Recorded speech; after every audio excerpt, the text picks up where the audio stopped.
All right, good afternoon to everyone. We got a somewhat of a packed house here. These might be the most audience members we've ever had for a school liaison subcommittee meeting.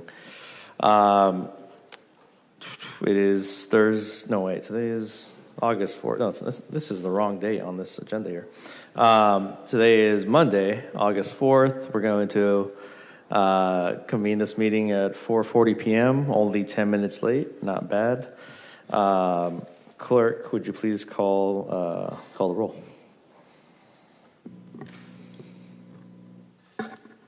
Certainly. That's very loud. All right. City of Fresno Subcommittee members, Member Vang. Present. Member Richardson. Here. Chair Esparza. Present. We have a quorum with the City of Fresno members and other subcommittee members in attendance. Fresno Unified School District Member Rosas. Jonathan Rosas, present. Thank you very much. And for all of you on the dais, there is a button on your microphone. Push that, light will go green, and you will be live. And from Fresno Unified School District, Member Islas, not present. And from the State Center College Community District, Member Para, not present. FCOE, Dr. Clyde, not present. Central Unified School District, Khan, not present. Clovis Unified School District, Member Hashimoto. Present. Thank you. Member Olivier. Present. Thank you. And from Sanger, instead of Member Philippi, we do have Member Yang. Present. Thank you very much. All right, we do have a quorum. All right, thank you, Clerk. Next, we will stand for the Pledge of Allegiance. If you can, please stand.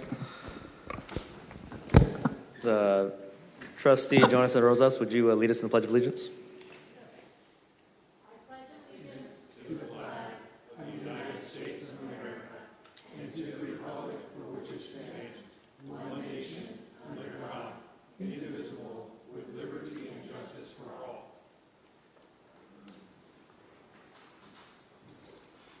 All right, fantastic. Next, we'll move on to approving the agenda. Clerk, are there any changes or items removed from the agenda? I have had no items removed to the agenda, and there are no changes. Okay, I'll entertain a motion to approve the agenda. Make a motion. Motion by Councilmember Vang. Second. Oh, and so the voting members, there's a note that we will read in just a second, but the members who are approving the minutes and the agenda will be the Fresno Subcommittee, which consists of Chair Esparza, Member Vang, and Member Richardson. So motions and seconds for this part of the meeting would come from those members. Sure. Second. Okay, we have a motion and a second. Is there any opposition to the approval of the agenda? Seeing none, our agenda is now official and approved. We do need to also approve the minutes for the January 23rd special meeting from 2023. I'll entertain a motion for approval of these minutes. I'll make a motion. And I might note there is a change that should be read into the record for approval along with this. I should have asked you on that one, yes. Okay, What is the change for the minutes here? So as I just noted, the members who approve the agenda and the minutes are the Fresno Subcommittee members, and the minutes reflect the entire body that was present at that meeting. So instead of reading 7 approved, it should be 2. Okay, thank you. And for the record, Clerk, who are those 2 members? Those members were Member Esparza and Member Arias. Thank you. Okay, I'll make a motion to approve the minutes. I'll second. All right, any opposition? Seeing none, the minutes are approved. At this point, I'm going to go ahead and open it up to public comments, if that's all right with everybody. So again, welcome. This is our school liaison subcommittee. We have a lively agenda.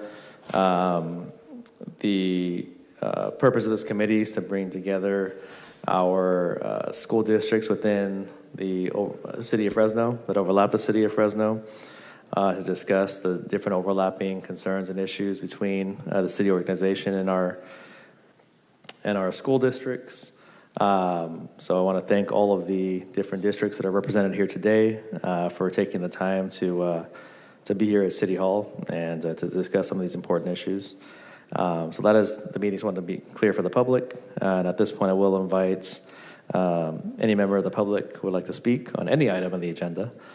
You will have 3 minutes. So do we have any yellow cards out today, clerk? Okay, no, there's no yellow cards today. So it's a little less formal, but we still follow procedure. I have received no yellow cards. We do have the yellow Oh, we cards do have out the for yellow the cards. public. Okay, Yes. well, either way, card or no card, please come on down. Welcome. Hello. So I wanted to speak on the unhoused children that we have in the streets of Fresno today, right now, as we're all sitting here in this nice AC. They're outside, starving, hungry, thirsty. And I'm looking at a lot of people up here right now that got really deep pockets for the money that you guys get sitting in the positions that you are. And I don't see any of you utilizing that on our children that are still left in the streets. It's well enough I know that we're working on it, but we're always working on it. I think decreasing child homelessness by 100 children is not enough. We have far more than 500 children registered through all the school districts and probably more that are experiencing homelessness in the shelters, out on the streets. They go into transitional on rapid rehousing. We think it's amazing. It's not. It's only 6 months, and then they're going to be right back on the streets. We have a lot of kids right now that are joining gangs because you guys can't get them off the streets fast enough. We don't have enough affordable housing. We don't have enough shelters. I don't see the school. I really think the school should be responsible for creating safe places, such as you guys have all these big empty lots behind your school. How come nobody's thought about putting some tiny homes or some modules back there for the kids that are homeless that go to your school? It's not enough that we only have some schools with washers and dryers. They all should have washers and dryers. And they should all have extra transportation for the children that can't get back to the motels. Because not only one organization taking the kids back and forth is enough. We need more. We need more nutrition sitting home with these kids. We used to have a program after school. The kids that would go home hungry used to be able to pick up lunch, a healthy lunch, and go to school, go home. And then have a little bit of extra for snacks. What happened to that? Why are we not doing that? Why are we working for the school and saying that we care about the children, but yet I'm seeing the children that you guys claim to care about on the streets tonight? So if any one of you guys have donations you want to give for water, maybe send them over to, a park, give them zoo passes. We got to have something for these kids to do during the day. We can't just say we're working on it. And then what about cooling centers? Can we use your schools for cooling and warming centers for the children? Do you guys not talk back like city council? Do you guys not answer? We abide by roughly the same procedures. Same procedures, but you're Roughly. allowed to. You just choose not to, right? Not necessarily, but you direct your comments at me. Okay, so anyways, as far as that, I don't see you spending any of your hard-earned money either. I would like to see more people like you guys spending your money on going out there and actually doing for the children. I'm tired of seeing them. Next time I'm going to be showing up people's houses, protesting with these children that are homeless. You all have very amazing, beautiful homes. So I'm just saying that if you don't want them on your block, on your street, then please help out. Start utilizing your funds. Thank you. Any further public comments by anyone in the chamber? Going once, going twice. Again, this is public comments for any item on the agenda. Okay, seeing none, I'm going to go ahead and close the public comment portion. I'll bring it back up here. Before we do begin the discussion items, I will provide an opportunity for any the members here on the dais if they'd like to, if they had anything to report, sort of outside the discussion parameters.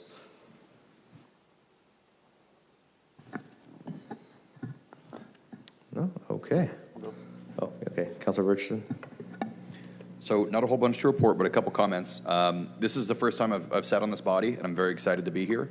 A couple things that I'm actively following up on. or the moves that we made as soon as we came into office on the city council, particularly as pertains to our participation with the Parks Department in expanding our free swim lessons to kids so they don't have to pay for it. They can go get those free swim lessons and they can go to the pools and enjoy themselves for free.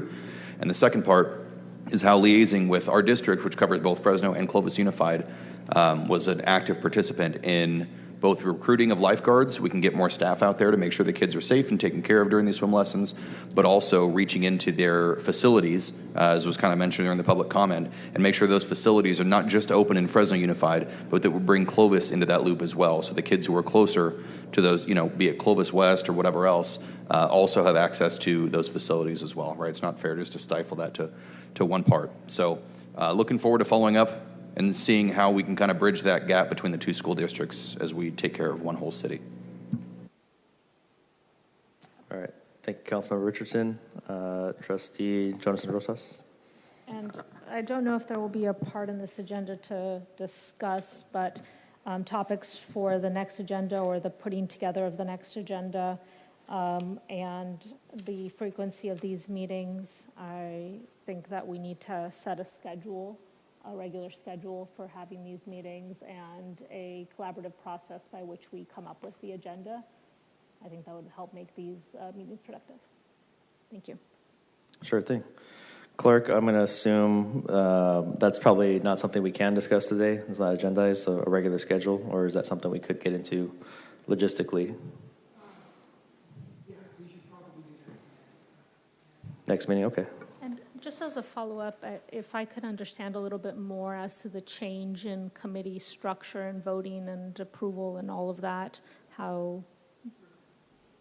Certainly, and just as a high level, that wasn't a change. That's exactly how it was last year at the 2023 meeting. It's the Fresno City Council subcommittee. There's the Fresno Unified subcommittee. There's the Sanger Unified subcommittee. They're all individual subcommittees. As the attorneys and I were looking at the act which created the subcommittees, it doesn't create a larger body when we have this joint meeting. And I will be proposing some updates to the act that will allow the other subcommittees to vote at this annual joint meeting. But this is how it was done at the last meeting as well. Understood. Thank you. Yeah, so less of a change, more of just a clarification, if you will. Okay, great suggestion. Any other members have any additional comments or reports to provide? Councilmember Vang? Sorry. Thank you very much, School Liaison Subcommittee President Esparza. Good evening, members of the public. Welcome to the first, School Liaison Subcommittee after, I believe, a 2.5-year hiatus. And at the last time this subcommittee convened, I was wearing a different hat. I was a representative for Sanger Unified School District, and I want to welcome my former colleagues to this committee. I'm looking forward to collaboration with Sanger Unified, Clovis Unified, and Fresno Unified. And I represent District 5, which is Southeast Fresno, and I have both 3 school districts within District 5. And I have also Roosevelt High, Sunnyside High, and Sanger West High School within my district. So I'm looking forward to collaborating and working with these representatives from the school districts, and also State Center Community College also is represented here in this subcommittee. So I'm looking forward to working with the school districts and State Center Community College. Thank you. Okay, yeah, sorry about that. I could see there was one person punched up, but clerk, it does not show their name at all. Little glitch. Okay, a little glitch. We'll get that taken care of. Any further comments, reports? Clint, no, you're good? All right, perfect. Next time, next one. All right, great. We'll move on to our discussion items. Again, I do want to thank all different agencies. And additionally, I see staff and superintendents scattered around the chamber today. Appreciate the time they're taking as well to be here, as well as our city staff as well. So we'll take on discussion item A. We have 3 kind of main categories and then some sub items. So first and foremost, one of the things that's really top of mind for all of us in our entire community at large is homelessness. It's discussion item A. We have our sub items, student and family homelessness, and also the impact on campuses. So I know this is something that we've had a number of discussions with different school districts with regarding the issues they're experiencing. So I don't have necessarily a formal kind of way we're going to conduct this. But given that this is not working, the punch-up system, I will just sort of look around and I'll recognize speakers sort of one by one. Apologies if I don't get it exactly in order, but our button is not functioning today. So with respect to sort of student family homelessness, we here at the city, we do want to receive your input, hear what's going on, each respective district.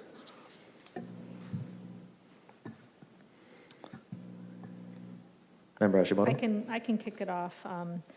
I think we discussed this at the last meeting, if I'm recalling correctly. We do still have populations, this is more the impact on campuses. I can discuss a little bit about student family homelessness. We still, of course, have students and families that are experiencing homelessness. We've had some investments towards the end of the fiscal year. We invested in some housing for some of our families, but are willing and open to looking at additional partnerships that may present themselves to look at how we can better serve our families. We have a system of supports, social workers and mental health and counselors, as I'm sure my colleagues at the other districts have as well. And so connecting those services with any services that this housing and other services that the city may be providing, I think if we can have some coordination of services, that's always the challenge, but can double the impact. So it also goes a little bit with the agenda item about future growth, both ours and the city's, understanding where the city is planning to put affordable housing or a housing specifically targeted for our homeless population. Would be helpful for us to know because those kids will be enrolling in our school districts, and having that information as much in advance would allow us to plan to allocate our resources most effectively. And then I can talk about the impact in a little bit as well. Okay, I had Member Hashimoto and then Councilmember Richardson.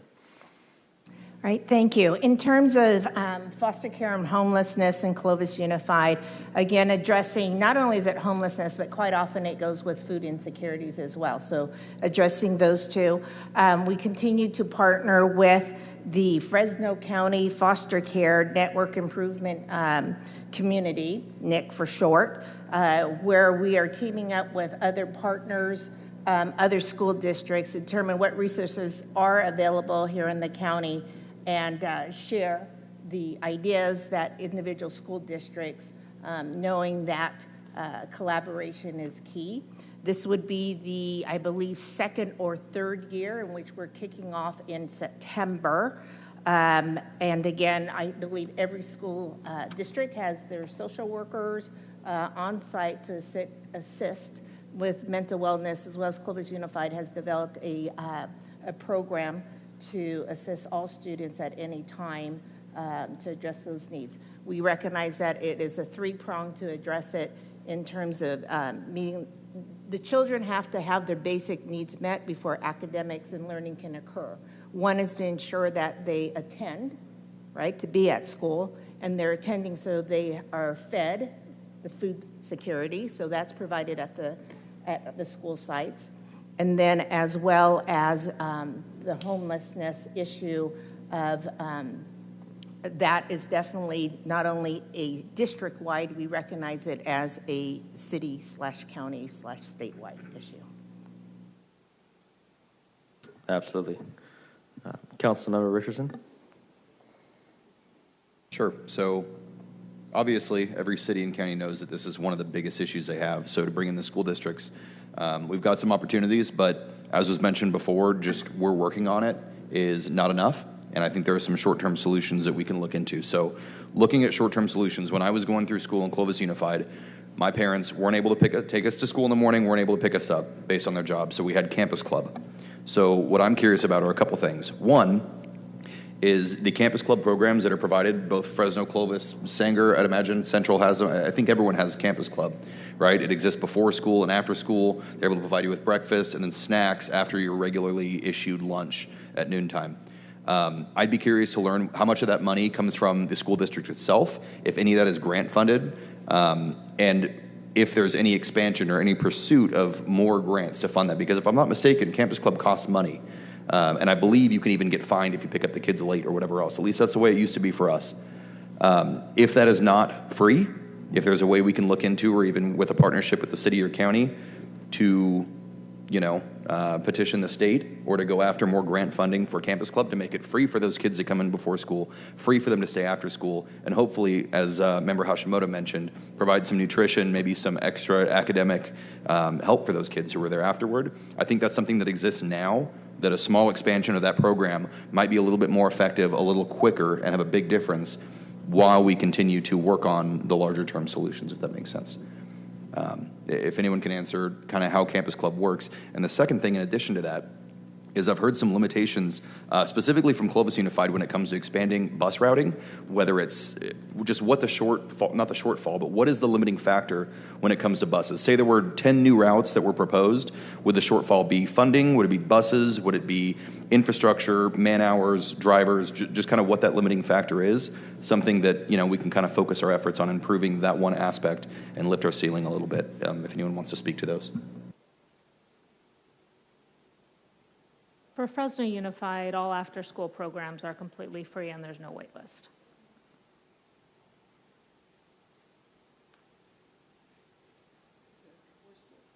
Yeah, just to get clarification, Or school as well. Is there a charge at any of the districts? I think they all are free.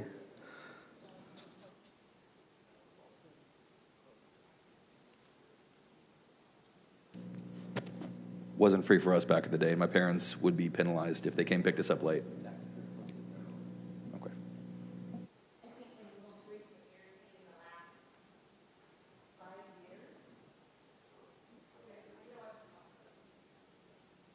Preschool is definitely free, TK and preschool. And then extended learning, I believe I know there's a shortage. It's always impacted. But the fee, I thought it was waived.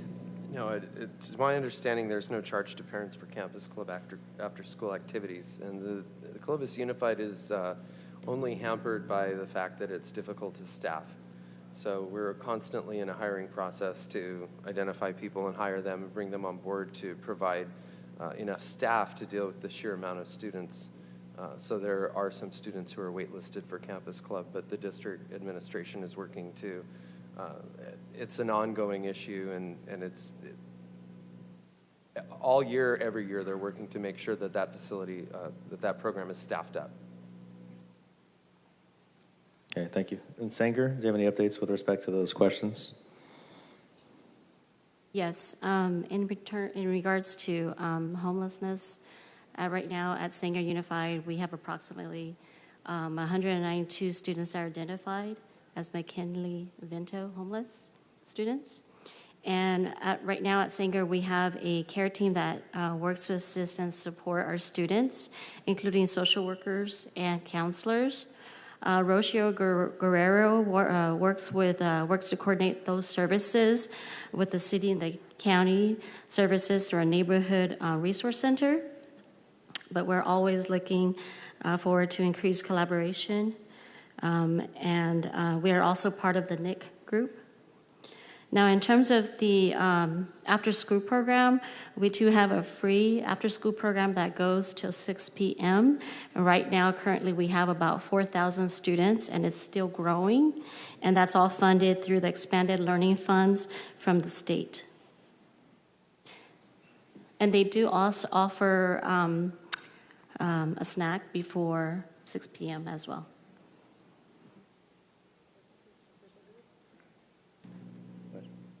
I think one of the, oh, excuse me.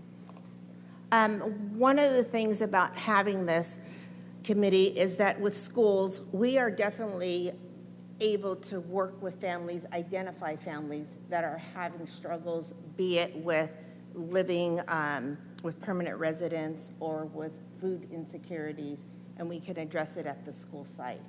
And then bring forth what are some of what we can identify as the broader issues. The common thread between the school districts and the city of Fresno and the city of Clovis is that your students are our students, your parents are our constituents, and that collaboration between city and school districts is vital. Because if your students are successful, then our residents are successful as well. And so having that understanding is that the resources that we have, if we can combine the resources, that's great. I just wanted to touch upon the after-school programs by Clovis Unified, Fresno Unified, and Sanger Unified. The terminology or the programs are termed differently, but the methodology and the requirements are very similar.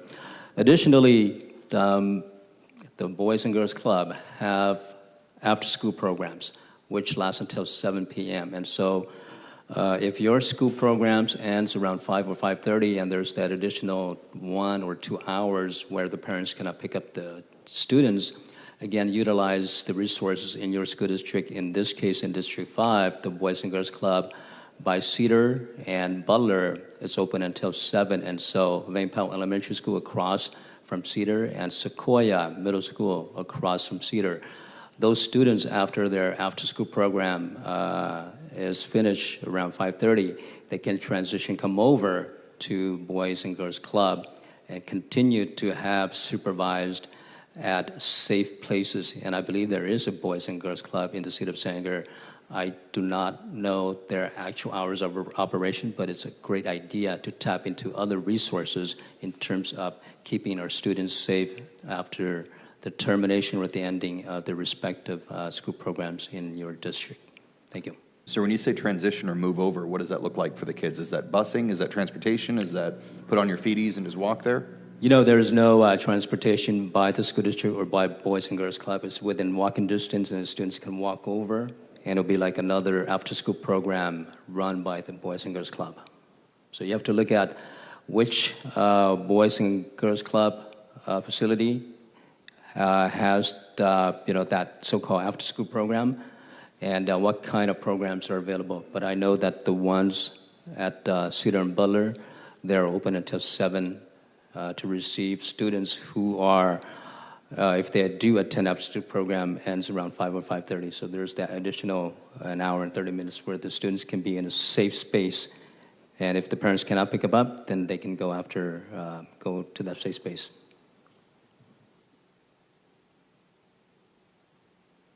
Okay, thank you for the updates from each district. In terms of actionables, I think I've heard a little bit about maybe a desire for more information sharing. In terms of urban planning, the data, and I'm not sure how much data is shared actually between the city and each district. Phil, I'm gonna single you out. I'm not sure, do you know if there is any sort of formal nexus of data between the city and the school districts that goes one way or both ways at all? Sure. Chair Esparza, Phil Sky, Assistant Director of our Planning and Development Department, over our affordable housing development and homeless response. We've participated recently in the last few months in a meeting with Fresno Unified School District and the Housing Authority and the Fresno Teachers Association, actually, around this home. I assume you were referring, Trustee Rosas, to the pilot that you all are looking at, and so we've had conversations about that. Not so much really at all with Sanger Unified. Clovis Unified has been a district that has highlighted where there have been some challenges where we as a city have been able to respond. But I think there is, as identified by this committee, an opportunity to share more information. Okay, yeah, that might be able to, that might be one of our top line actionables, just start there, right? Just sort of getting on the same page and, districts have a reach sometimes that we don't and vice versa, Sure. Yeah, thank you for the clarification. Appreciate it. Oh, Member Olivia.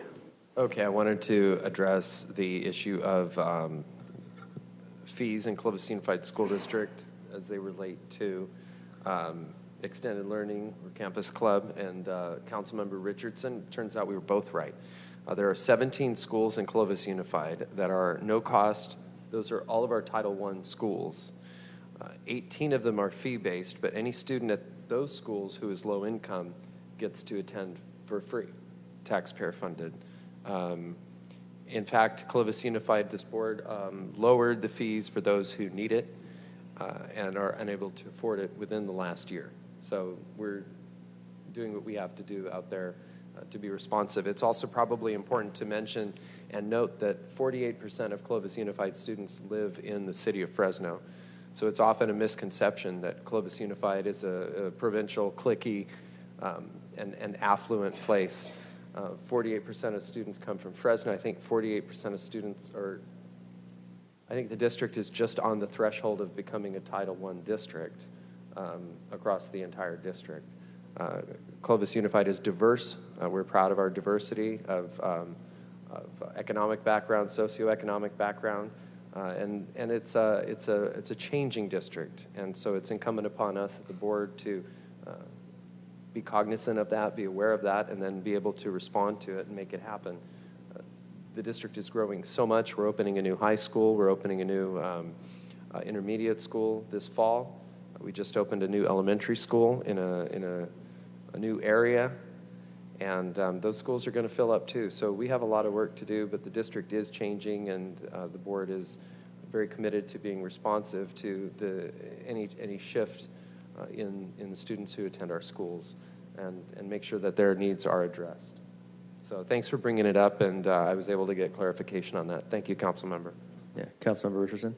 So based on that, I think that kind of leads into our data share conversation too, because if we're aware of, 100 kids at this school or whatever who are in dire financial straits with their family, is there any sort of limit, do we know, on the legality or privacy laws as far as the school district sharing that with the city or vice versa? Because it seems like we're kind of stovepiping it. I feel like those Title I schools, we should, as a city, have the information from those to be able to get more accurate counts. It's kind of like the pit every year. If you don't go out and find out the size and the scope of the problem, then how are you supposed to realistically address it? I'm not an attorney, but I would assume even if there was some kind of barrier at the staff level, that we could either through board policies or legislation here build that pipeline. I think we just have to formalize it through some kind of MOU. I think at worst, it's probably easier than that. I don't know for sure, but that's a question for our attorneys. And then I'm sure each district will have their counsel weigh in. But I think it's the beginning of a conversation, and as long as run it by the attorneys, there's got to be a way. I'm sure there's a way. Just for clarification, it's the data, but not necessarily the individuals or family information that's being requested. Am I correct? Yeah. Well, there may be some value to that if well, number one, it'd really only be families, students within the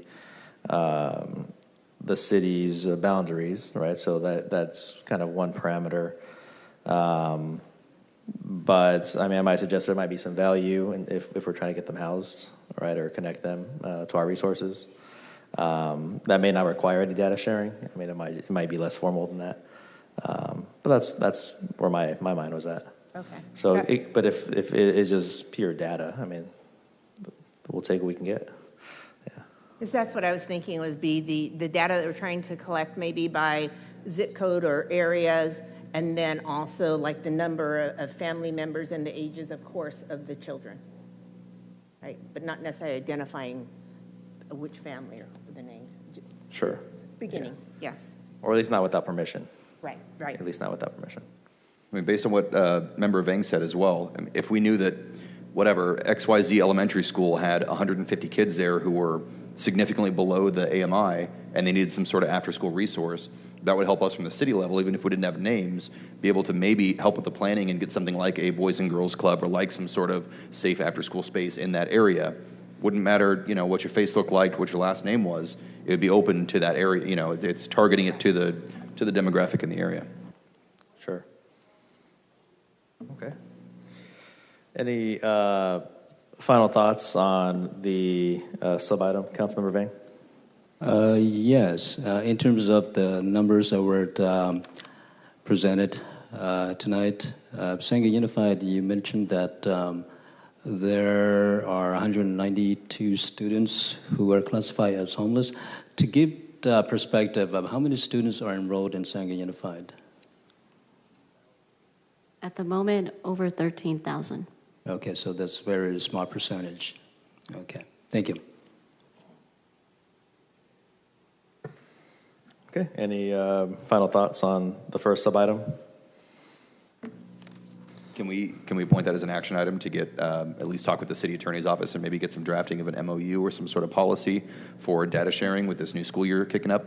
Yeah. With the school districts to be able to assist Assistant Director Sky over there with his number crunching and our ability to plan appropriately? Yeah, I don't think we have the ability to make that a formal vote here, but I think there's a direction we've gone. Yeah, we can do direction according to clerk. So that direction will be to engage our city attorney's office on, what a program might look like, data sharing between our agency and our respective school districts.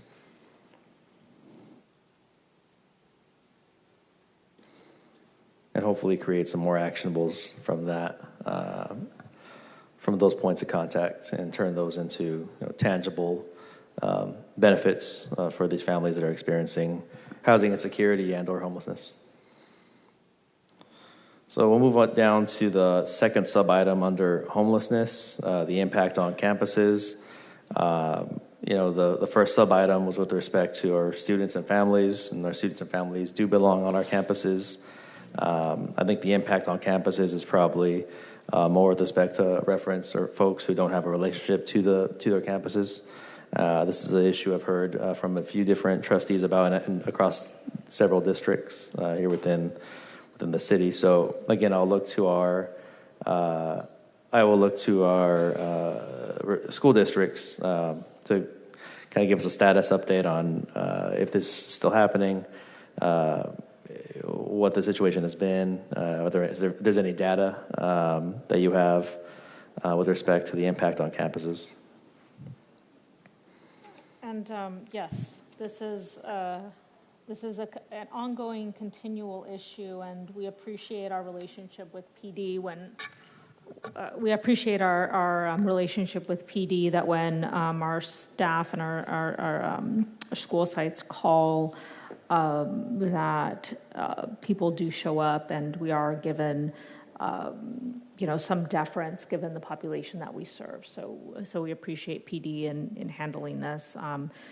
We had some notes from our school district, and one of the concerns recently brought up at Adams Elementary, still having people come on. So we continually face homeless individuals and other people coming on campus, wandering on campus, doing things that they're not supposed to be doing on all of our school sites. It's just a continual a thing that we're facing. So a recent incident at Adams, I got a couple of texts not too long ago at our newest campus, Southeast High School, Farber,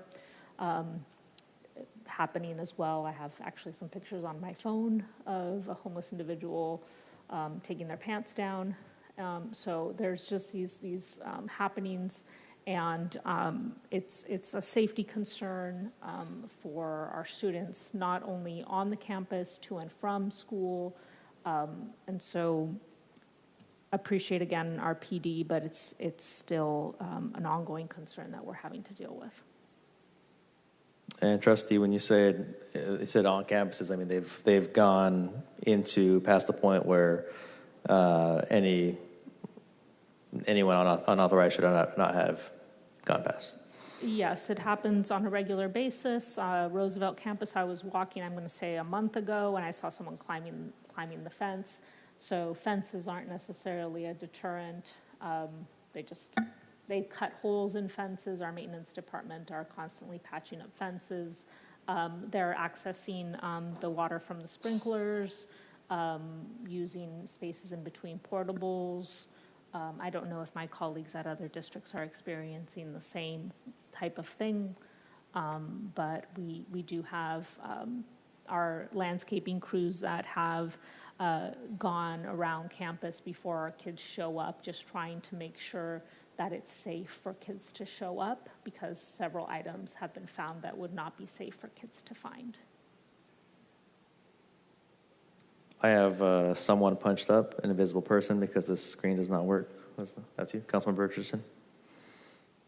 I would have a question, and thank you so much to our law enforcement friends for joining us. A couple questions about the Fresno Unified SRO program. Clovis Unified, I know they run shop a little differently over there, but just kind of some quick questions. So the one school in my district that I've heard the most about, and I've been to every single school in District 6 and talked with all the principals and heard all their complaints. The one that I've heard the closest complaint to this sub-item is Kasner. And Kasner, their issues, sure, during the school year, they have some problems with the impact on the campuses from the homeless population. The police response during the year has been absolutely fine. But my question is, during the summer, the SROs, can you just explain a little bit the process to which we acquire the SRO support? Is it only while students are there? Are they kind of roaming around? If you can speak to that, Chief, I'd appreciate it. We were just talking about the contract today. It's 90% the school covers, and usually the officers are only gone for very few days at a time before we provide coverage. When an officer is gone for a short period, to include the summer, they call it zone coverage. So the sergeants, I have 3 SRO sergeants, will help cover that school. The other nearby student resource officers can help cover that school. So the schools all year are pretty much covered. Go from a man defense to a zone defense. I won't pretend to know all the sports analogies, but we rarely have a school that's not covered, and that's basically because it's a contractual obligation, and we can only be gone a few days here and there. If you had any recommendations, I'd be happy to hear them. Specifically, the issue with them. One, Kasner is one of the schools that still has lockers that are used by the students. And during the summer, when the lockers are empty, the lockers are often broken into, whether items like Member Jonathan Rosas was speaking about earlier that wouldn't be safe for kids to find, or maybe it's just a hidey spot for them or food, whatever. Yeah. The lockers are one issue, and the second one, unfortunately and confusingly, is the dumpsters. Being that not a lot of trash is being put in the dumpsters over the summer, and the maintenance is a pretty predictable schedule, those have often found themselves becoming not only places to hide stuff, but for people to hide as well. Yeah, we encourage businesses and schools alike to keep those enclosures locked, because they are very attractive to folks looking for a place to seek shelter. But the other thing is with Kasner, it's a Clovis Unified school, so they have their own police that police that particular campus. So I'm speaking to Fresno Unified, Sanger Unified, and Central Unified that we police primarily. Would you know, and I understand I'm kind of asking a little bit out of class here, no pun intended, if Clovis has a similar summer policing policy to the Fresno SRO program with the zone coverage? Well, they have their own police department, so it's more of a full-time for them, but I don't know particularly. Let me see. Sergeant Alvarado works closely with them. Can you speak to that? For specifics, I don't know what their schedule looks like during the summer, but I do know that as we collaborate and work with the different districts that we have contracts with, we've gone and helped out Clovis Unified with different instances and situations they have as well. So there is that communication that goes on. And then before I let you guys go, Chair Esparza, if we could just make sure, I'm sure we do, but if we could really encourage the attendance of Clovis Unified's police entity, their police organism, to come join us here. I feel like it would help at least District 6 and probably the eastern part of the other ones answer some questions. The second thing, and I understand this is a little bit less pertaining to homelessness, but it is still impact on campuses. And if this isn't the appropriate time, we can come back to it, absolutely. But I would like to know, with what we're able to share with the public, if we were able to kind of hone in and find the root cause of the threats that have been made to specifically one school in my district, Clovis West, in the past. if there was a trend, if we got people, if we don't see it happening again, if it's something that's likely to recur. And I know that it included some entities that are above city municipal police departments. Yes. So I understand there could be some discretionary information withholding there, but One of the first things we do is try to determine if those threats are coming from somewhere locally, and on that particular case, we determined they were not, and then the trail breadcrumbs eventually led overseas, and I believe the FBI stepped in on that. So no particular reason I think that we ever developed that I can remember that school was targeted, but it was. I remember responding there, and it was multiple times over a short period of time.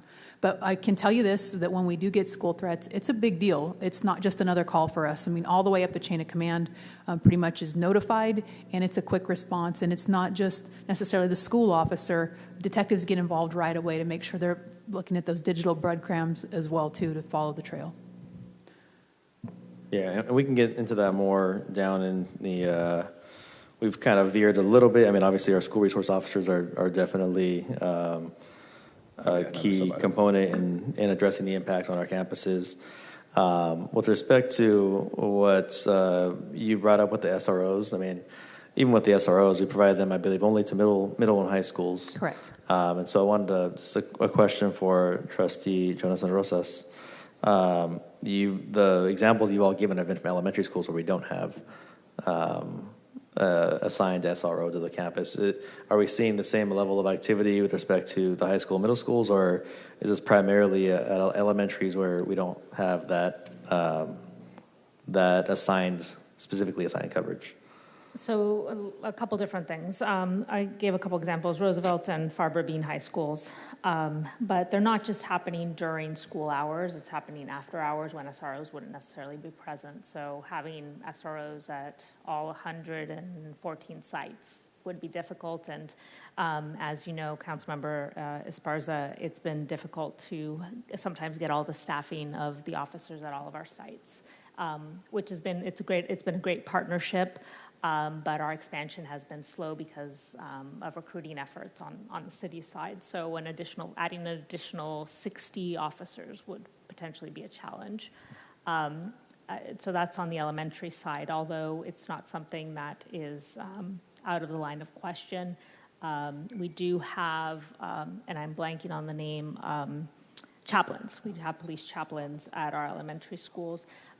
But even if we were to have an additional 60 or so school resources officers to cover the elementary schools, it still wouldn't address the entirety of the problem after school, before school, during summer hours, or even on the route to and from school. I first want to thank Chief Casto, hello. Of course, hello. And the Fresno Police Department for helping the Clovis Unified School District with the swatting issues that we have had, especially at Clovis West High School. And I know that that's what you were talking about. Yes. when we worked together. Now, Clovis Unified is unique in this area because Clovis Unified has its own police department of 16 very highly trained sworn officers. And we do collaborate with Fresno PD on a daily basis if need be. And so our police department does a very good job, and Fresno is there to backstop us in case there are ever any problems. But yeah, thank you very much for the help on the issue at Clovis West. Was it last year or the year before? Gosh, it's been since I was a captain. Maybe It's been a couple, two, 3 years ago. 22? Well, it's still fresh in our minds on the board over there. So thanks again, City of Fresno, for all the work that you did on that one. And as far as the situation at Kastner, yeah, they've done a number of interventions over there, including locking what you would think would have to be done to combat homelessness and vandalism that ends up costing taxpayers money and conveys a message to kids that their school doesn't matter, or because it's not being kept up and security and safety isn't being addressed. So we're working with a number, by implementing a number of interventions to keep that site secure. And those problems are known and are known of and being dealt with. But thanks again for being our backstop. Of course, and just a moment of education, the memorandum of understanding between Fresno PD and the Clovis Unified Schools within the city is if it's a major crime, then we will come in and assist and investigate on that, like something like the school threats. All right. Thank you, Chief. We'll see, unless, anyone have other questions for the Chief? To emphasize or to clarify, as the Clovis Police Department, not just the SRO, but they are sworn, trained police officers. So they're trained to be available and to handle situations. If it needs to be escalating, it's not just with the Clovis PD, but it's also our friends at Fresno Yes. PD as well. We work well together. They have a good chief. Great, thank you. Thank you. Trustee Hashimoto, how many sworn officers does the department have there internally? Out of curiosity, I don't know a whole lot about it. 16. 16? Oh, wow, sizable. Thank you. Trustee Bain? For the impact for Sanger Unified is just really supporting our students.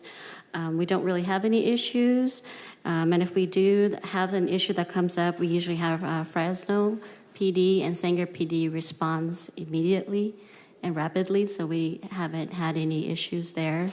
We're really appreciative of our Fresno SROs, and they've been extremely responsive, and we have a great working relationship.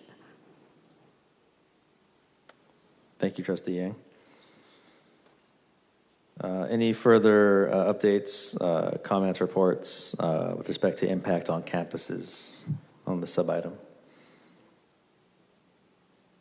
One last comment. I'd like to dig in a little more and find out if we can get some information on which campuses specifically. If we can get like a wrap-up of the SROs from both school districts would be great because they're both in the city, of which campuses have gotten which calls. So if we can get a stack up of, hey, these are our problem campuses. These ones constantly have the police showing up. We've got, impacts here. We've got people camping out at this one. We've got things being broken into there. I think targeting our solution, targeting our response is going to be a lot more effective than trying to put a big blanket solution on places that might not even have the issue. So, if we've got 4 or 5 places we can focus on, maybe we can reach out with cooling centers or food distribution centers or whatever else, apart, of course, from the campus, but we can kind of target our solutions and the resources for people in the areas where we're seeing it via the schools that they need it the most. Sure. Chief Casto, I don't know if you were able to, if you had heard Councilmember Richardson's request, but with respect to, just the data aggregation of producing kind of a report of where we're seeing most of these incidents happen, in relation to a school campus, is that data that'd be easily retrievable? I wish I could say yes, but it's retrievable. It takes us a bit to mine for that type of information and then map it as well, but something that we could do. Is that something that with the start of this new school year, maybe we can begin, and then toward the end of this calendar year in And to be December, clear, so we can... It was for incidents with homeless individuals? Correct. Not just any call out there, but if we could kind of start getting some numbers that, hey, Ahwahnee and Tehipity and this school and whatever else, they get the most calls, on the blotter that have to do with homeless impact, we could kind of start being more strategic with where we're implementing our resources. Yes, we can start that. I'm glad you said it now because it'll take us a little bit to capture that, get programs built and queries built, so we can do that. Appreciate that. And then I wasn't privy to all the details, but we'll need to do like a radius or something so we can discuss that later, what you're looking for within the school, half mile, whatever you want. Yeah, half mile might even be too generous. I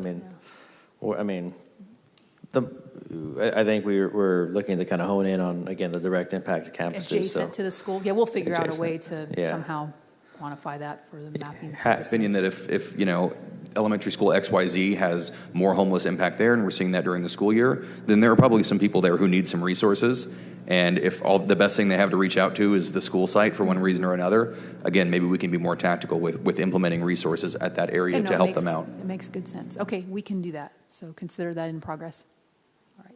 Thank you. Yeah. And again, the radius, shouldn't be too large. Make sure we keep it to campuses. Councilmember Vang? Thank you. We've been talking about data, and data leads to best practice. I do not know that 48% of Clovis Unified students live in the city of Fresno. That is a number that is surprising to me. Picking on that, I know that Sanger Unified has students in the city of Sanger, obviously, and some are in the city of Clovis, and some are in the city of Fresno.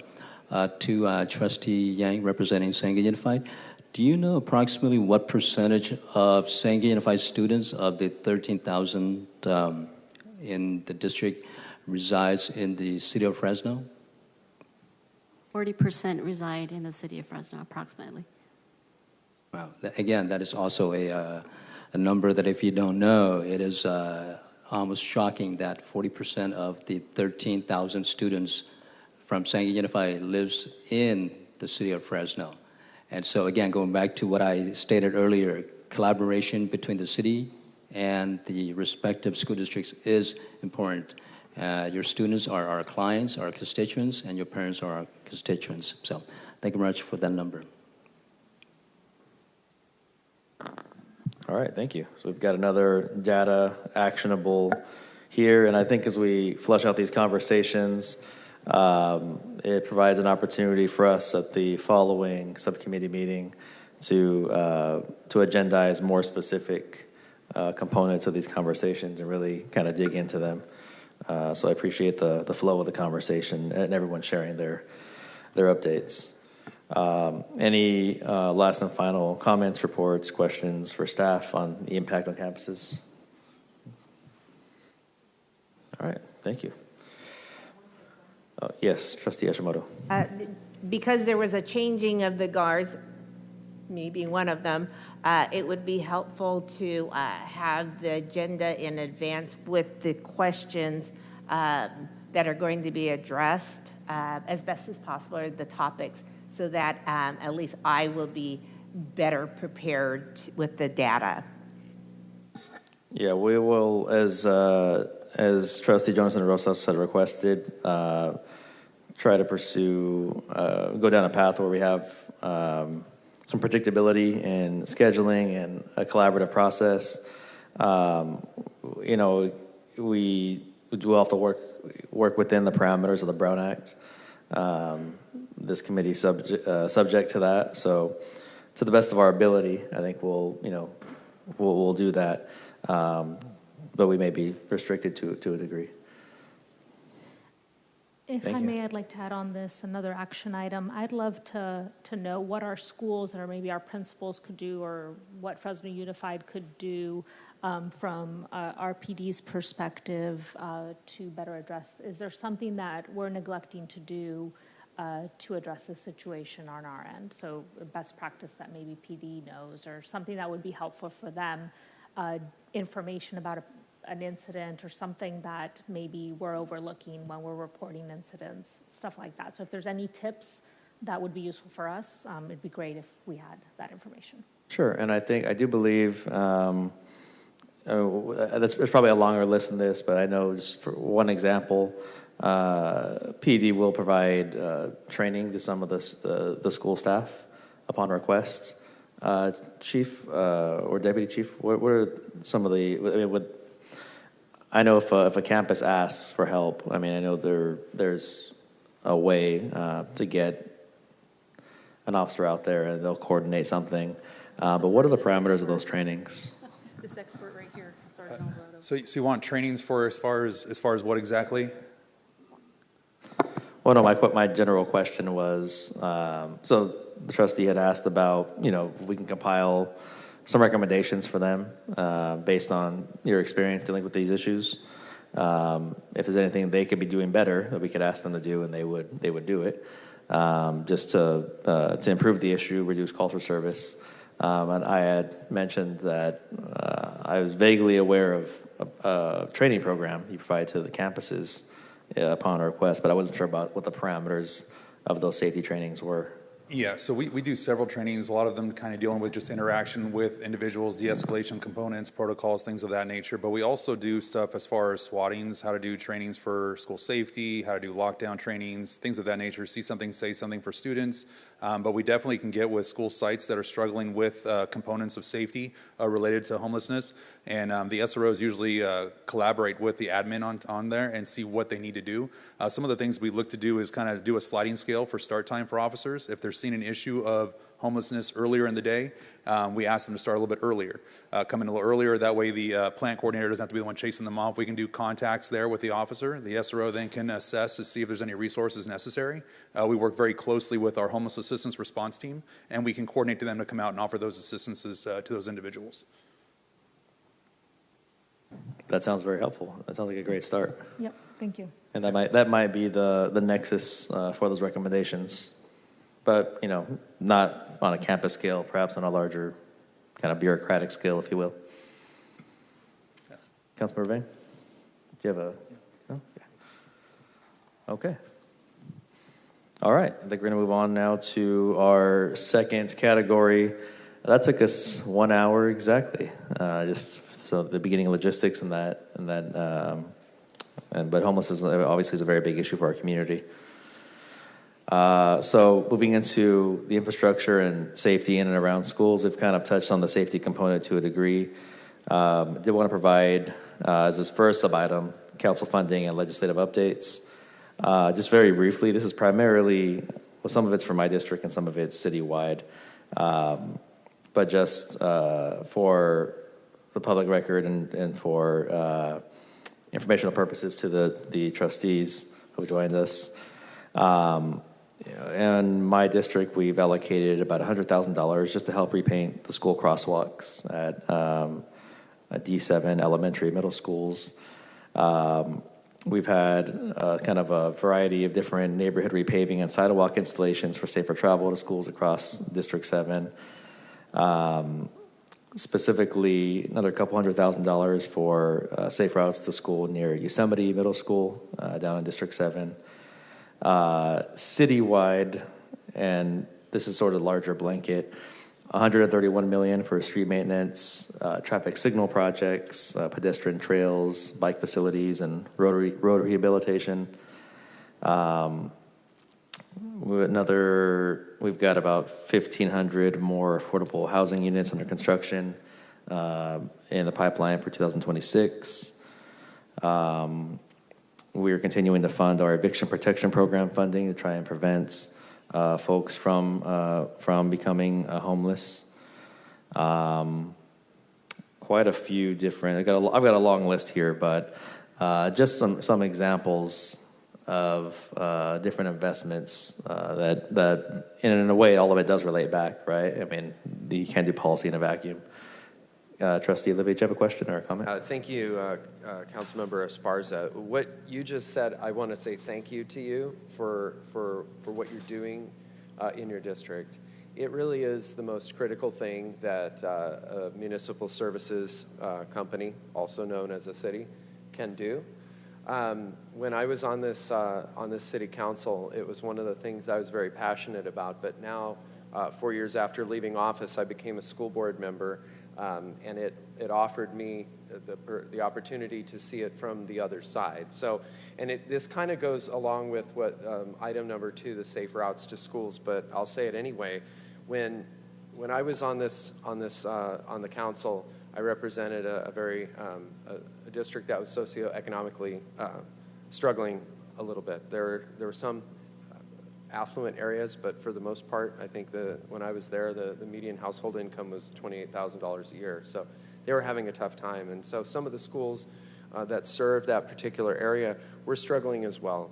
And I know that as school board members, we're all very interested in, we're responsible for them from when they leave their house until they get to us. But that's where we have to partner together. But when they get to us, we're trying to provide a safe learning environment. We're trying to teach them. We're trying to address their nutrition and then get them home at the end of the day. But if you think about a student, a little girl or a little boy leaving home, and maybe home life isn't So great, right? Student goes out in the morning, Tuesday morning, has to go to school, passes a dirt lot, and there's maybe garbage on the dirt lot. Maybe there's homeless vagrancy on the way to school. Maybe gets chased by a stray dog. Maybe steps on a needle, right, on the sidewalk. Maybe trips on a sidewalk that's like this, like crooked teeth, right? I know we have them because we have an older infrastructure in the city of Fresno. So it may be subconscious. This child may not say, oh, well, my community does not value me because the route that I take to school is an absolute disaster, and it's running a gauntlet, and I could get hurt or sick or killed on my way to school. The child doesn't know that, but it's subconscious, where the child says, gosh, I had to run away from pit bulls today because there's an animal control problem in the city, and I tripped, and I tore my dress because the sidewalk isn't fixed, and there was a scary homeless person that chased me today. Subconsciously, what you're telling the children is that you're not valued. You don't have value. And so when I hear a council member talk about the work that he's done in his district and this council is trying to do in the city, every time you do a tree trim, sidewalk, curb, paint a crosswalk, every time you do something like that, you are serving children and you're conveying to children that they are worth it. So I as someone who's seen it from both sides, I just wanted to thank this council and encourage them to continue to work on the infrastructure, because there are kids using those sidewalks every day, using those crosswalks every day, being harassed by homeless and other criminal element every day. So every time police department goes out, arrests one of these people, every time the street sweeper comes by, you are conveying to our children who are just trying to get to school that day, you're conveying to them that they are valued. And so I wanted to thank you for that. I wanted to encourage a continued work on infrastructure and getting kids to school safely. That way when they get there, they're in a place where they can learn, they're ready to learn, and they feel safe. So continue to work on infrastructure. If there's anything we can do at Clovis Unified to help with that, and I'll probably punch up one more time and then I swear to God I'll shut up, but if there's anything that we can do to be a resource for you, please just let us know, because we do appreciate your support. We've got schools in Tarpey, we've got schools in Pinedale, we overlap, again, an awful lot. So thank you for the work that you do, and I want to encourage you to continue to do it, because it does make a difference. Whether they know it or not, it makes a difference. Yeah, thank you to my predecessor for those comments. You've sat on both sides. I came from a school board before I sat here, so I've seen it from both sides as well. Wait, you're saying there's infrastructure problems in District 7 on day one when you got here? I thought I fixed all that. I handed you a perfect district, Nelson Esparza. Man. Wow. Is there? I wish Georgiana White was here so she could ring her bell for false statements, but no. All you handed me was some wisdom and some Tums, I think it was. And just a couple last, those are some of the investments, but just a couple last kind of policy updates. As most people are aware, if you open your eyes and look around the news or a newspaper, we have a new smoke shop ordinance coming into effect here in the city of Fresno. And with respect to our discussion here, it adds location restrictions so that smoke shops cannot operate within 1,000 feet of school, park, daycare, or youth facility. All of these are deemed sensitive areas. And it limits our smoke shops to 7 per council district as a baseline. So I think that'll have an impact as it gets implemented over the next year and a half or so. Hopefully we continue to see a positive impact across these different neighborhoods and these school radiuses where some of these are located. And that's recent. But as something that's more long-standing, we also have, through our code enforcement division, school area team code enforcement, SAT, school area team. And the school area team focuses on proactive code enforcement, specifically around school zones to target blight, unsafe conditions, and just neighborhood deterioration overall. So that is a kind of proactive program we have going on, and they're I think they spend several weeks. We have Code. Is Code still here in the room with us? Staff? I think they stepped out. But they spend several weeks at minimum within a certain neighborhood, and it's all based around our school campuses. So hopefully you've all experienced them kind of coming and overlapping in your areas. I know they're certainly around in my district, but just as a couple relevant points. One of our longstanding policies, and then a forthcoming one that I hope will help with safety, as you pointed out. Well, one of the things that it actually works, and thank you for that. We saw at Pinedale last year. That's right. We had a smoke shop, a liquor store, and a motel at Blackstone, and Pinedale Elementary was right behind there. We had the issues with homeless coming on campus, syringes found on campus, rubbish found on campus, and homeless individuals that were scaring kids on campus. We actually had a parent group called Stand in the Gap, who turned up parents, uncles, grandparents, different family members, community members who actually came out to stand in the gap between Blackstone and the school site. So parents got involved, Clovis Unified got involved, our police department got involved, Fresno, and then the city council of Fresno got involved as well, and led by member Carbasi and member Arias, as well as Esparza, the rest of the city council. They got that smoke shop shut down. Code enforcement was there, they shut it down, and now that problem at that school has abated maybe 90%. It's like a completely different situation out at Pinedale Elementary, and this is one of those schools that is in a socioeconomically disadvantaged area that needs a little bit extra. The kids who live in Pinedale need a little bit extra. That's exactly what happened. So that's a program that worked. I've seen it work in real time, and it was done quickly. And it was very, very effective, what you did. And I know that code enforcement worked with the owners of the liquor store to go in there and say, hey, who are you selling to? What are you selling in here? And they changed the complete landscape around that school. Now, there are still some challenges that have to be addressed over there. But the reality is that the city of Fresno was Johnny on the spot for our district and for the constituency that lives there. So I just wanted to say thank you to you. We're going to put you in a commercial. I know, right? For you and your colleagues, and especially Councilmember Carbasi, who's very, very responsive. But it was a collaboration between the parents, the city council, Fresno Police Department, thank you, Chief, again, and Clovis Unified. And all these four entities came together, and they solved that problem.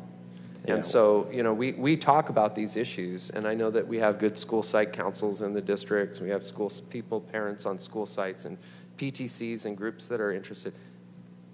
Squeaky wheel gets the grease. It's a silly cliche, but it's true. What we hope with this legislation to replicate that effect 100%. across the city. 100%. So thank you for your work on that, Council, and your efforts on that. But it does take all those entities to come together, and we did have a situation where we had the outcome everyone was looking for. But thank you for that. Yeah, very well said. We'll put you in a PSA commercial telling everybody how great the new smoke shop ordinance is. Thank you. It was good. Councilmember Vang, I think you had punched that? No. Oh, who had punched that? That's myself. Oh, Councilmember Richardson, sorry. Sorry, commercial break during our podcast here. All right, a couple quick things. So, Fresno Unified from District 6. So, McCardle Elementary, repaved Sierra, repaved Fresno. Eaton Elementary, repaved a bunch of those streets around Millbrook to include improvements on Millbrook between Herndon and Sierra to help those kids out. McCardle as well, we've had some issues, to be honest with you, with the maintenance of the trees around the outside of the campus coming over into the private residences. A lot of the folks over there have owned their homes since like the late 60s, and they're getting old, and they're having trouble trimming their own trees. City won't do it. It's school district property, so the more we can work together and be collaborative, we will let you know every time that we hear from one of our constituents if it's one of those. Clovis Unified, what we've done, we got, as soon as we came into office and started meeting with all these principals, found out a couple spots that were hot spots, they had problems. Mountain View Elementary School, right over by my house, they just had the Avalon Commons area put in on the northwest corner of Chestnut and Alluvial. Fantastic, fantastic place. Affordable housing for people in the city who now have affordable housing in a lovely community in Clovis Unified. It's a no-bus school. The kids can walk to Mountain View. It's great, except the cars are driving too fast. So we went out there, put up radar speed. This isn't a Nick advertisement, just to update you on the things that have been going on in your school district. Radar speed signs are put in, brand new crosswalk lit up. The kids have access. They can walk to a city park. They can walk to school. No problems with that. Same thing over on Lincoln. Over across from Lincoln Elementary, further west on Alluvial, we've also got the radar speed signs put up. In addition to dedicated left-hand turn phasing, both on Millbrook and Alluvial, and Millbrook and Nees further up. We're still working on solutions to address the speeding problem around Fort Washington Elementary School, just across from Clovis West. Heard from a lot of constituents over there. Ever since they closed off Teague, they found that the speeding has moved from the east side over into the residential area on the west side. So picking up their kids and taking off is still an issue as far as that's concerned. We're still trying to address new, creative, integrated traffic system technology on Friant, which is right there by Valley Oak Elementary School up in the northwest. Fugman Elementary School, we've got issues with some of the water quality that some of the residents are having there. Apparently there is some residual amounts of manganese in there where black stuff is coming out of the sinks and the faucets, messing up their water heaters, and it's no fun when you can't trust the water that's coming out of a spigot. Outside of that, we have the new development going in across the street from Riverview, just north of Kids Care. That will be residential. So traffic studies have been done. I talked to the principal. Don't expect that's going to have any impact on the traffic in the mornings or the afternoons of that school. And the last one to confront was further south of that, and it's slipping out of my mind. So must not have been one of the more important ones. But our biggest partnership has been talking with these principals, finding out where speed, safety for the kids, especially the vehicles transiting, has been an issue for them. And then within the course of finding that out, obviously that's when we'll find out things like, Kasner and the school facilities and increased quality of infrastructure around those. So Fresno and Clovis, those are the only two we have. Sanger, sorry, you don't touch God's Country District 6. But just for you all, those are the updates from the district. Thank you, Councilmember Richardson. Yeah, I think the only district that overlaps Sanger Unified is going to be our Southeast District and District 5. Councilmember Vang, do you have any last comments on the council funding and legislative updates? I think we covered a lot of it. Okay, I'm going to jump perhaps to the agenda 2 and even 3 and even 4 in this conversation. Okay. With regards to Safe Schools, Chief Castile, could you please step up to the podium again? Appreciate that. While you're walking up to the podium, within a week or 2 weeks, Central Unified, Fresno Unified, Clovis Unified, Sanger Unified students will go back to school. And historically, during the first couple of days of school, I know that the local law jurisdiction will be very visible out there.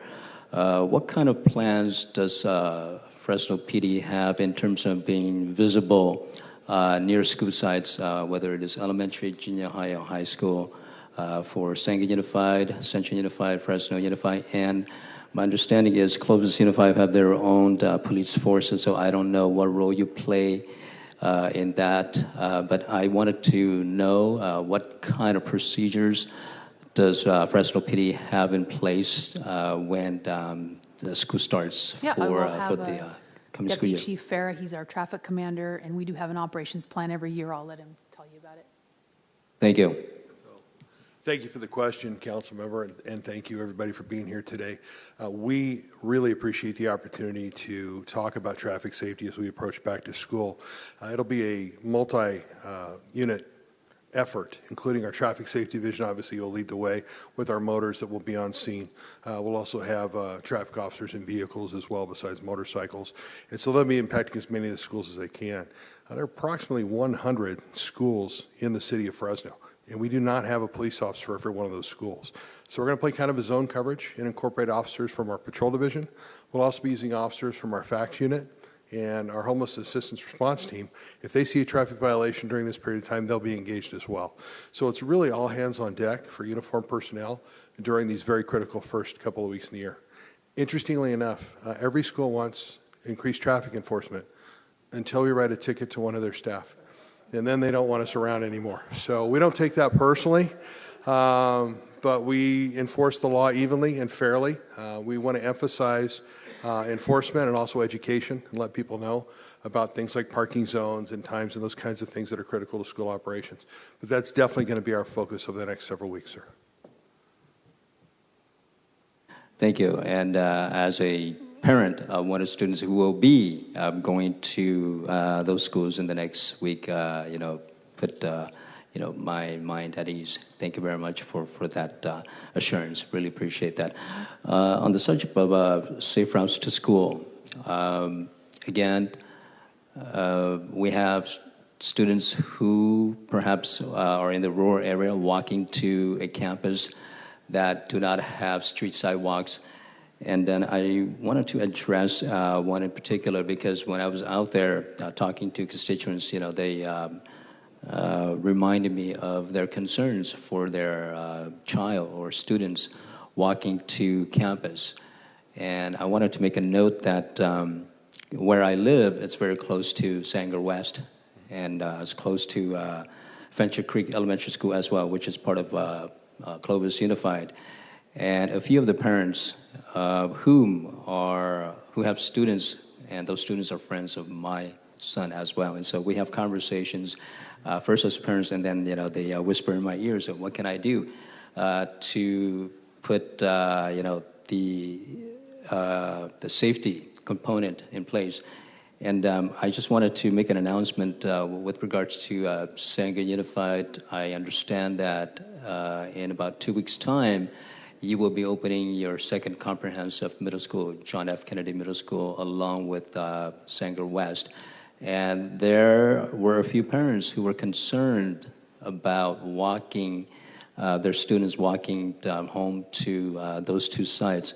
And they have the right to be concerned too, and it is a legitimate concern. And so we were able to ask during our budget hearing to have $100,000 to go into paving a temporary sidewalk on the perhaps on the eastern side of Armstrong to Church, and then from Church to Sanger West. Right now, it's just dirt patch, and so when it rains, it becomes slippery and dangerous. And so in terms of safe routes, as a city council member, you hear directly from your constituents what their concerns are.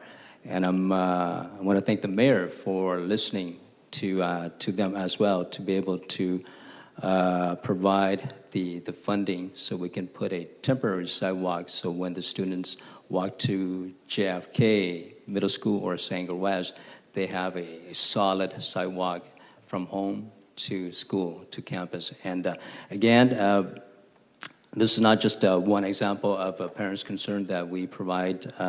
We try to answer their concerns as much as possible. And also, I'm proud to say that a few weeks ago, this body, City Council, we approved $100 million as part of the mayor's Pay Now, Pay Later, and that goes directly to improving the streets, sidewalks, etc. And today, the mayor and I had a press conference along Cesar Chavez Boulevard, and they're fixing Cesar Chavez Boulevard, and particularly today from Chestnut to Maple, they're going to repave the whole stretch from Chestnut to Maple.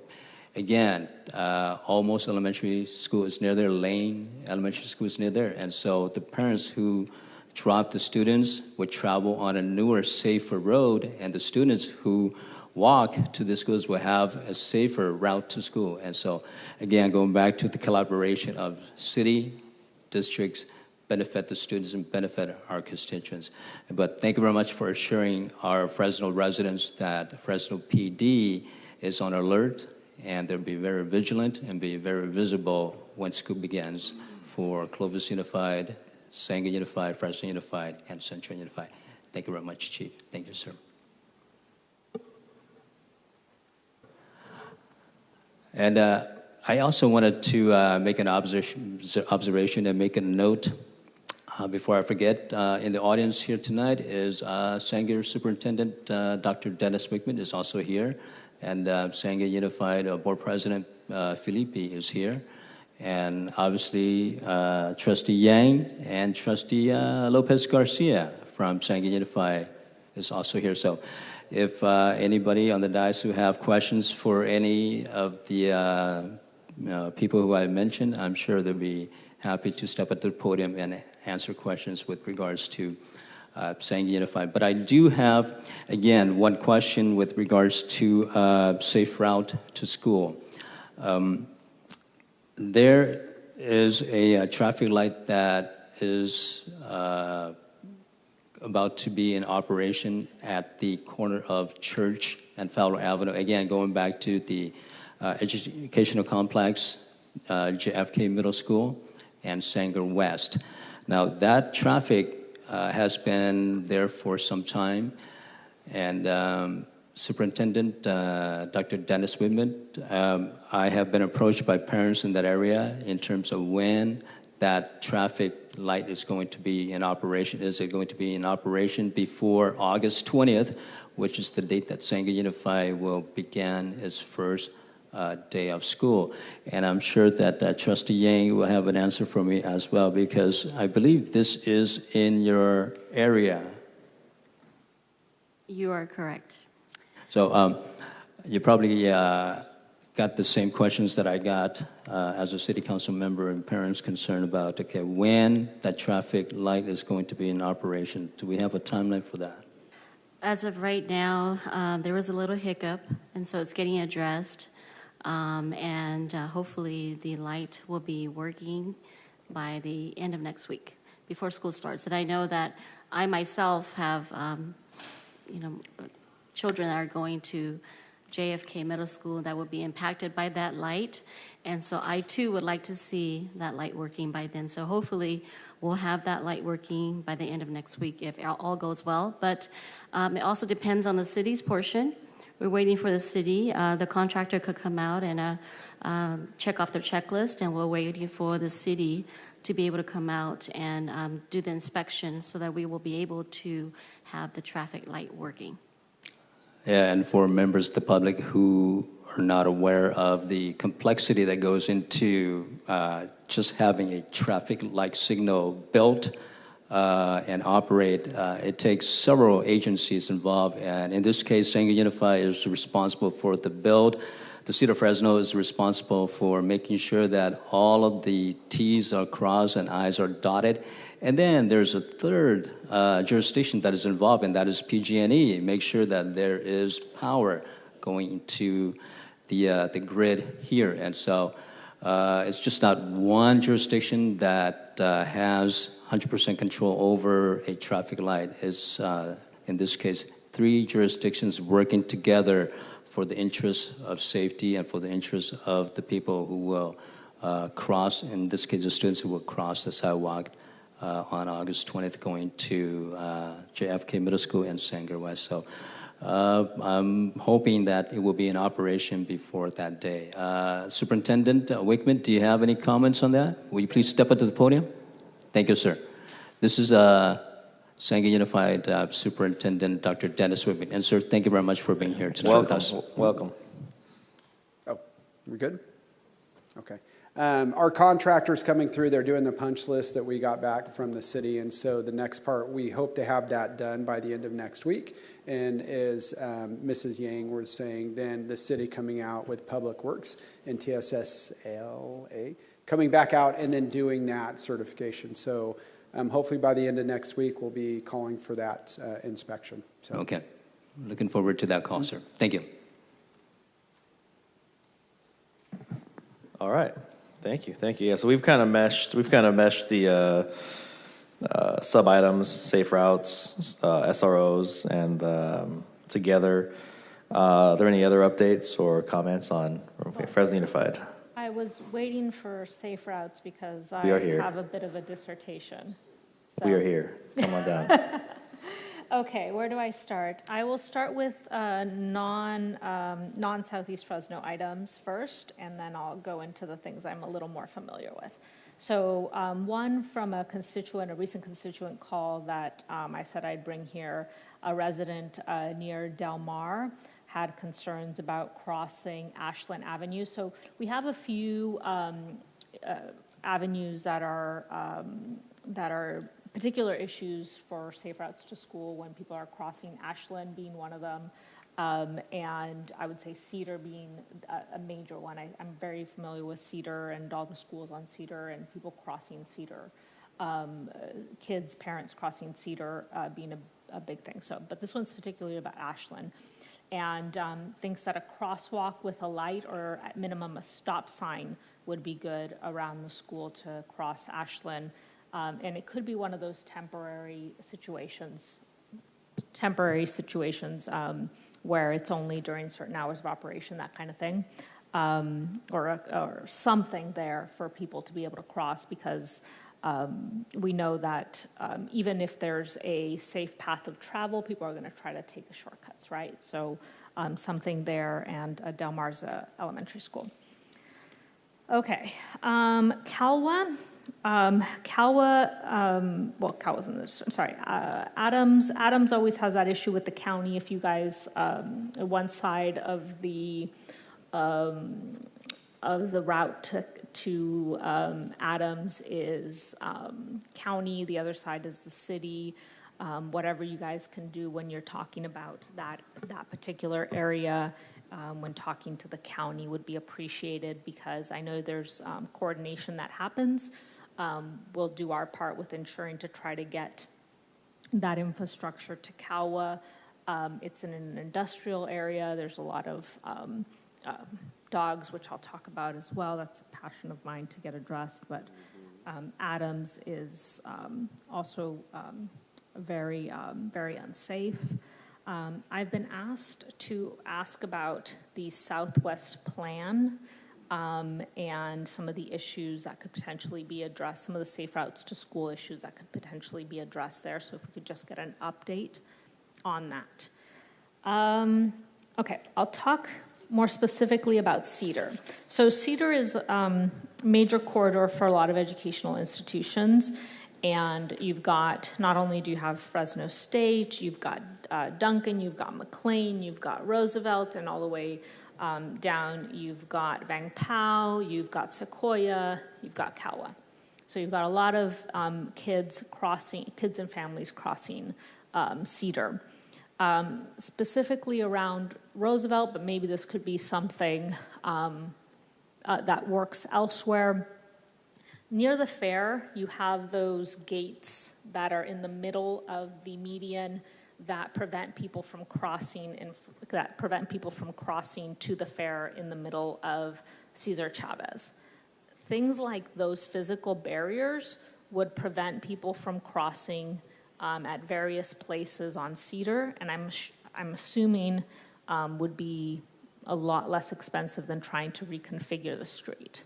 So those physical metal gates, and you can make them stylized. Do you know what I'm talking about? Yeah. So if you put them in the median, because you've got bushes there, and so it would force kids, because they're not going to jump 4 or 5 feet in the median, it would force kids to go. And I think that would be cost effective and could work at several of the schools. Did you? Sorry, would you mention again the streets that specifically you're thinking of? Cedar, just along the Cedar corridor, north to south. Between? All of it. There's an education, a Duncan, Fresno State, McLean, Roosevelt. So Roosevelt being high school, and then you've got Vang Pao and Sequoia being really close to each other. Across the street being the Boys and Girls Club. There's a lot of traffic there that's kind of unsafe, and people crossing.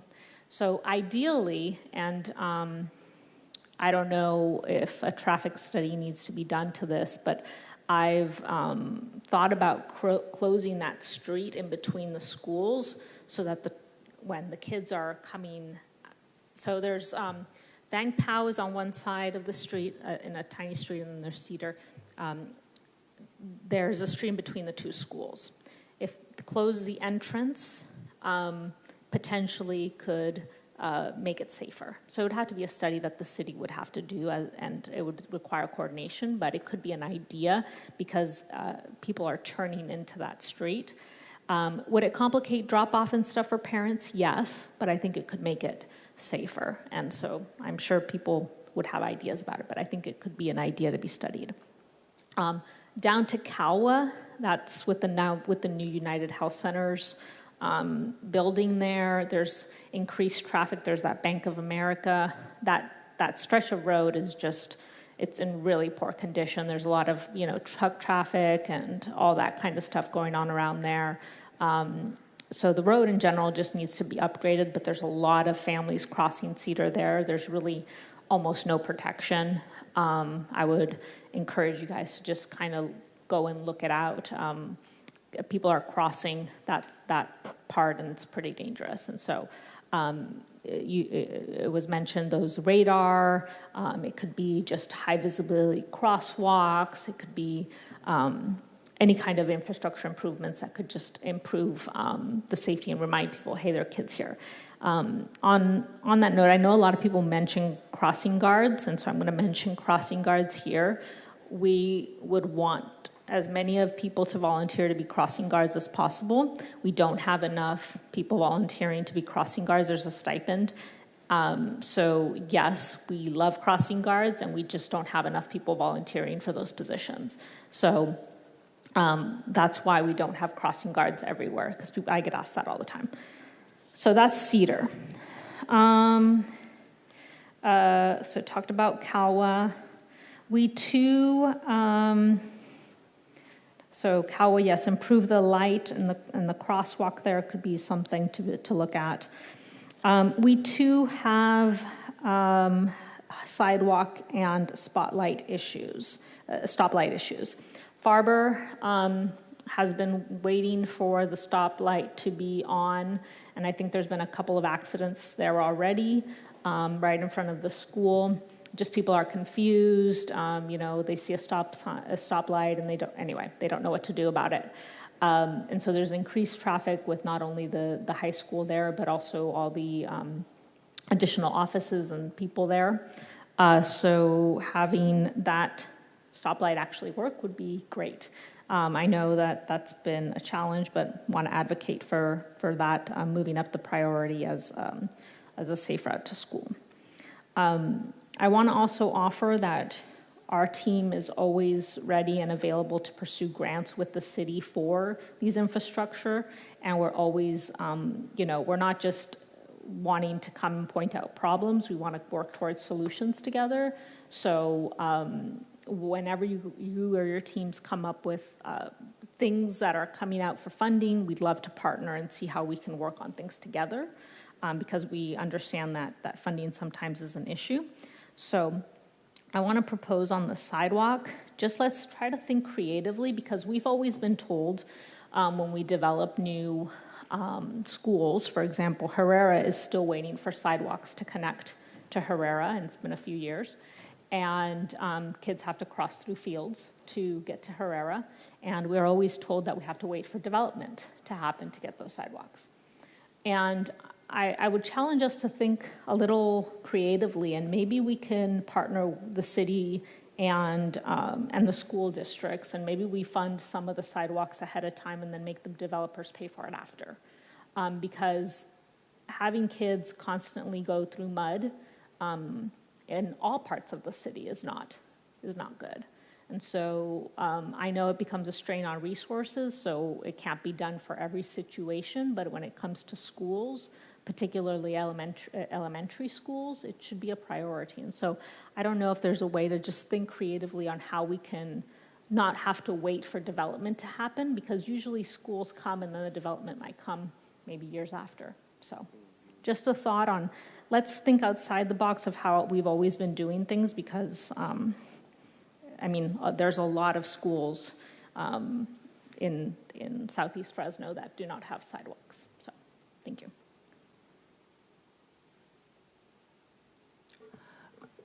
As I alluded earlier, the students are the district students and also the City of Fresno students. The parents are their parents as well as our parents. Trustee Jonas Rosas, thank you very much for that information. I am going on to my 110th day, I believe, on the dais here. And what I have done so far is listen to the constituents and the people who represent those constituents, school board members, whether it is Sanger Unified or Clovis Unified with Fancher Creek Elementary, or Sanger Unified, again, Fresno Unified, to piggyback on what you said about Cedar Avenue. Those are great ideas.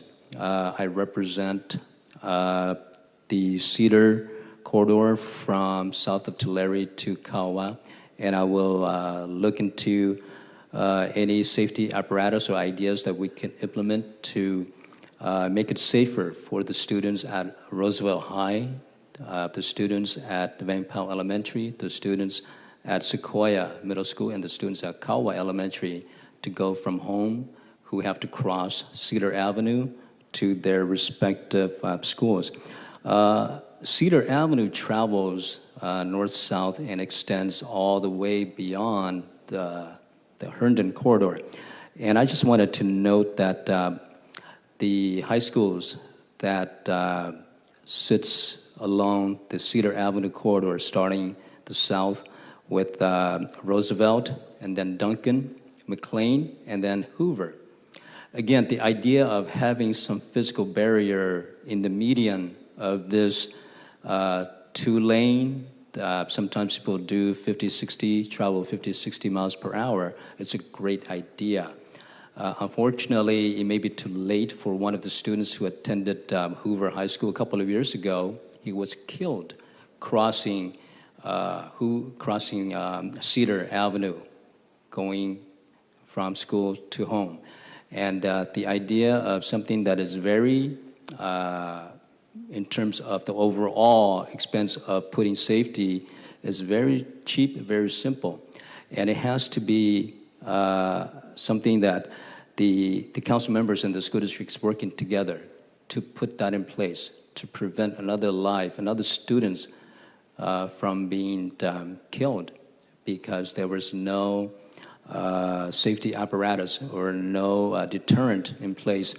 And so I'm looking forward to next year when the budget comes around so we can ask the mayor to perhaps give us additional funding to look at what public safety apparatus we can put in place to make sure that our students who travel from home to school and from school to home safer than it is already. And the Cedar corridor is, again, one area that is of concern. And hearing from elected officials who represent those areas, and if better, too, hearing from constituents who live right there, and they see on a daily basis the students who cross these streets, not only Cedar Avenue, but other 2-3 lane corridors in the city of Fresno. What their concerns are. The same safety concerns in Southeast Fresno parents are the same in Northeast, Northwest, and Southwest parents.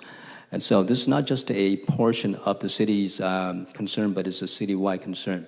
And so thank you very much for bringing up the concerns along Cedar Avenue. I know that we can't do this overnight, but having that conversation and hearing the concerns of elected officials who represent that area, and hopefully down the road, I'll have more opportunities to go along that area and talk to parents to see if, what else besides putting barriers in the medium to minimize the danger to our students. And so I want to thank again the trustees who are here, and the city has a responsibility to make sure that their residents are as safe as possible. And this is going to be, I hope, with this subcommittee, an ongoing basis.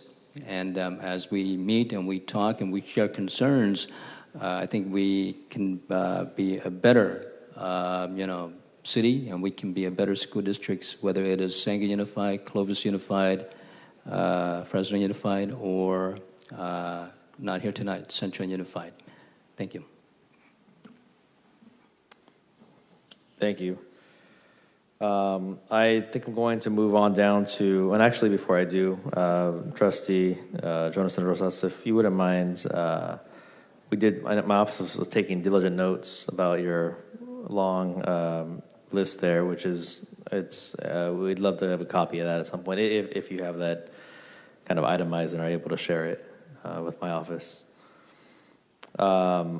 if everyone's okay with it, I think we move down to the last sub-item in this category, new campuses and future growth. Is everyone okay with that? Anyone have any last final thoughts? Okay. Councilmember Richardson, I know you had you wanted to lead this conversation, so please. All right, thank you, Mr. Chair. Really quickly, Mr. Superintendent, if you wouldn't mind joining us up at the podium real quick.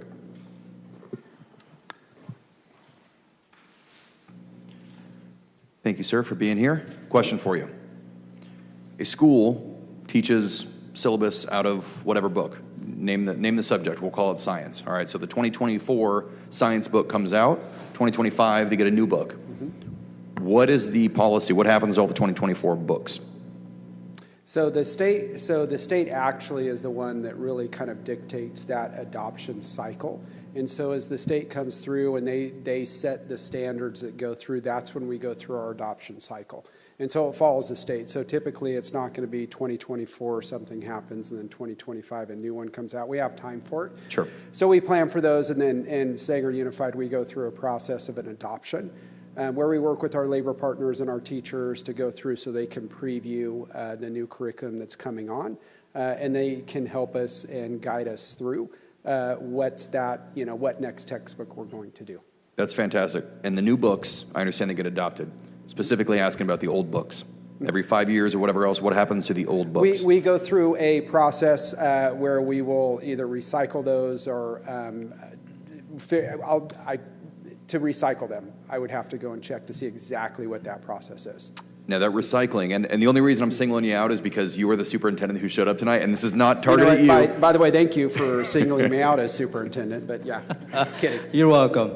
I just want, you're the subject matter expert here, is the only reason. And I understand this is not coming down on you, I just want to understand the state's policy. And you're probably, you're dressed the smartest, you got to be the smartest guy as far as this is concerned. With the old books and the recycling them, is that physically, they need to be physically recycled, or those books can be taken and, I'd imagine the changes year to year, if it's like anything when I was in school, minor changes, kind of updates to some wording, maybe some new pictures, maybe some updated terminology, but the structure of the books doesn't change significantly. Is that, do you agree with that? Not necessarily, because when they're going through and they're adopting new standards, those are substantial changes. They're not requiring textbooks for minor changes coming through. Okay. It's substantial changes that come through to the standards. Are there specific entities who have to receive these books to be recycled, or is that literally we're taking it to a recycling center? No, I would have to check to what our process is. We have a process that we go through. Okay, and the reason I bring this up is there are some very, very small private educational institutions, not just like a nice fancy private school where you send your kids for $20,000, but I'm talking just a small kind of mom and pop educational enterprise that are opening up, and it is a significant financial burden for them to try to acquire, and if they're trying to maintain any sort of district or state standards, it's hard for them to acquire the books, thereby raising the price on all the students too, which at some point can be financially, financially insurmountable. Yeah, the new textbook adoption is extremely expensive, yes. And I understand that there are limitations, the state puts restrictions on where those books can go, meaning they can't go to another school, especially if they're trying to maintain that standard.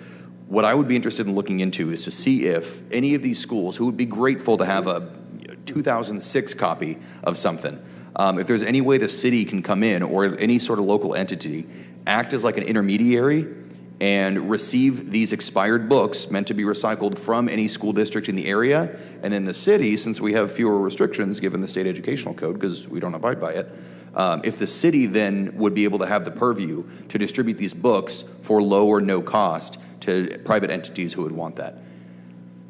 So I would have to look into that. I can give you an answer at this point. Okay. I don't require any homework. Far be it for me to ask for that. I'll look into that. Okay. I just wanted to know kind of what that recycling process looked like, because I think it would kind of lower some financial barriers for some kids. Yeah, absolutely. So, thank you very much for sharing your expertise, sir. All right. So we'd love to get an update on new and forthcoming campuses from each district. We'll start over here with Sanger. Currently, we are in the process of a new elementary school that's going to be north of Temperance and Church. And then we also have JFK that's opening up in 2 weeks. That's a brand-new 7th, 8th grade middle school. It used to be all high school only, so this is going to be middle school and high school together for the first time. Okay, and then the first campus you mentioned, that was elementary school? Yes, that's an elementary school called Temperance Elementary School. And it's going to be north of Temperance on Church. It's the elementary school on Temperance. Sorry. As May was looking, he's like, oh, we haven't named it yet. Oh, we haven't named it, sorry. So it's actually north of Temperance, and it's west of Church. Okay, Yeah. thank you. What's happening in Clovis Unified with respect to new campuses? We are proud to be opening up very shortly the Terry Bradley Educational Center with Clovis South.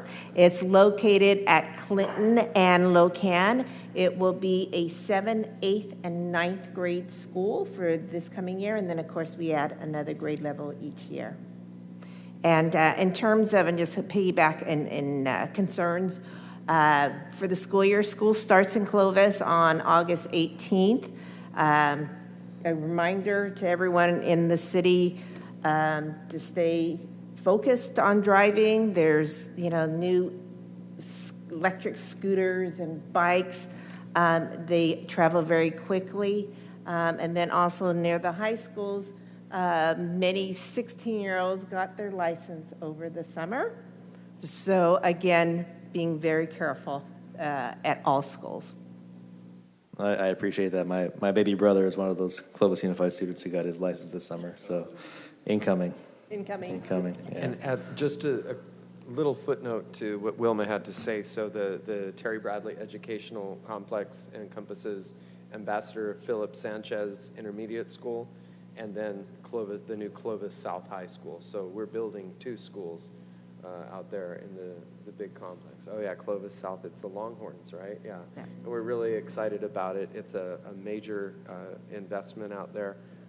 And also thanks to City of Fresno. This is in the southeast growth part of town. It's SEDA, right? Okay, so back in my day it was SEGA.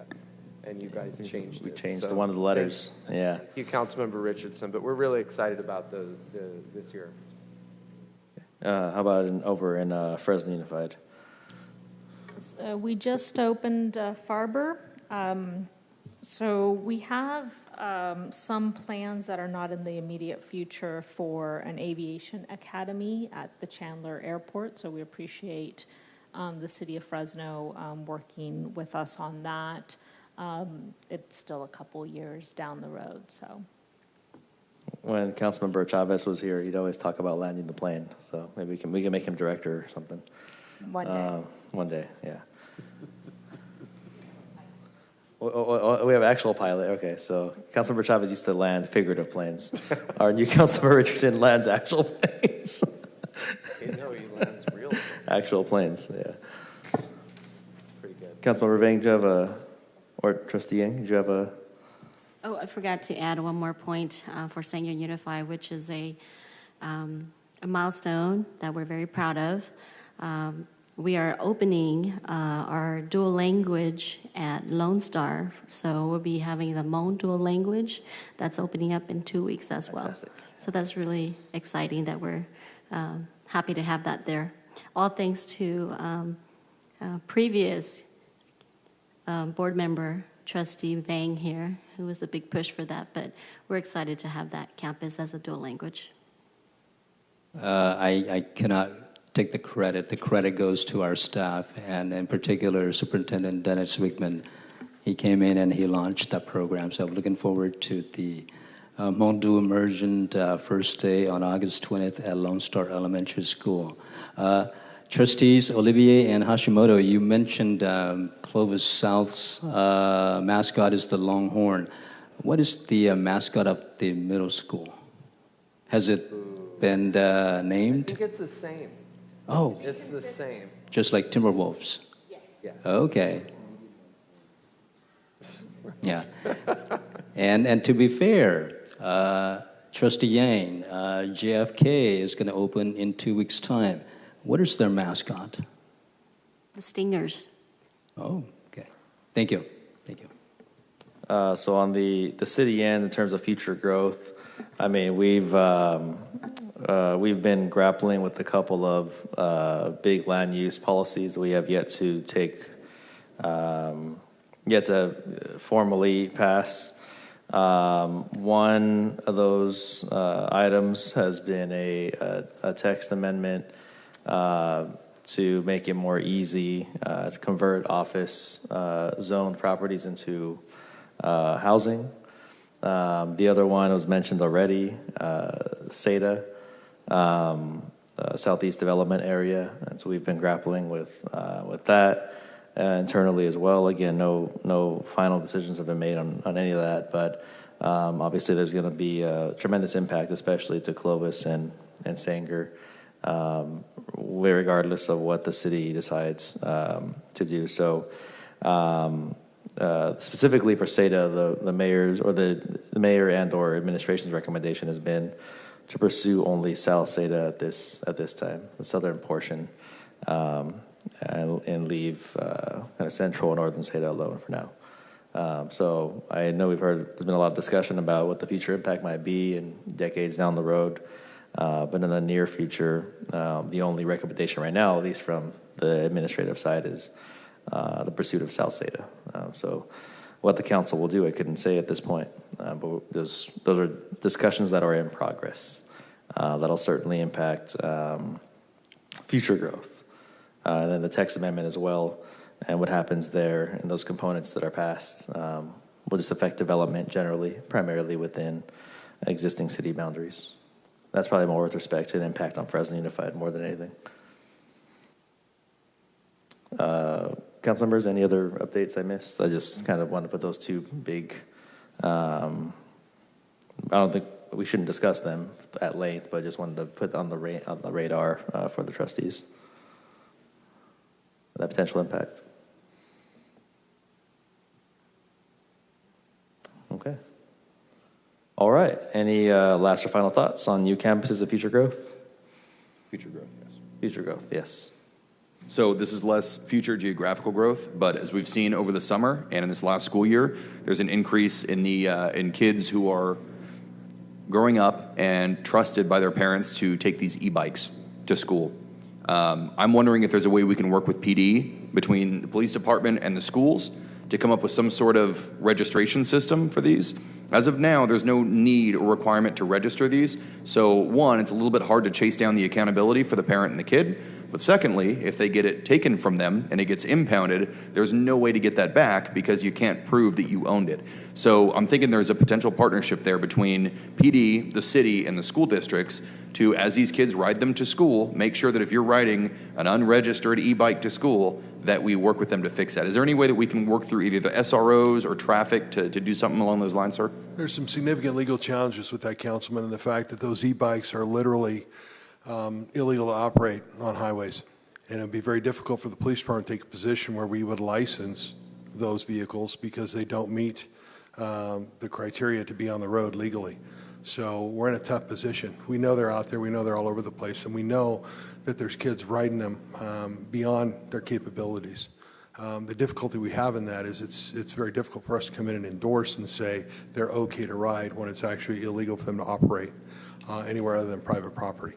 So that's an issue with the vehicle code. I know they're dealing with this at the state level, but it would be very difficult for the police department or this council to step in and say and legitimize that use of the e-bike given the current law. I understand it's ill-advisable and potentially legally hazy as well, trying to endorse something that is unendorsable and illegal. The informational graphic that was handed out that we have from traffic shows guidelines that are to be adopted when you're using an e-bike.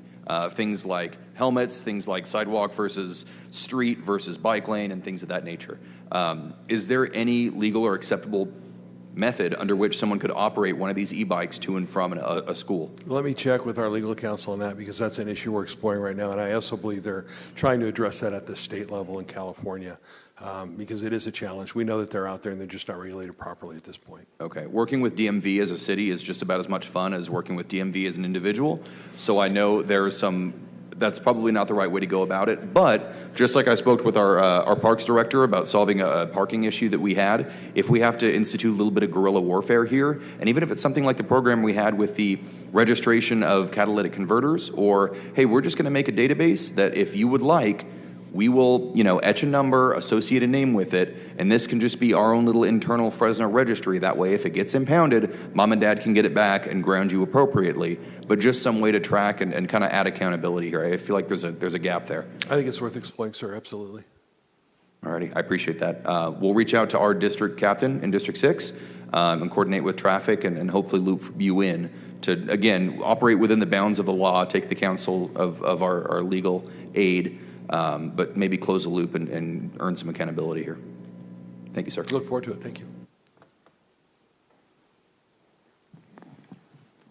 All right, thank you, council member. Any further discussion under the infrastructure and safety in and around schools category?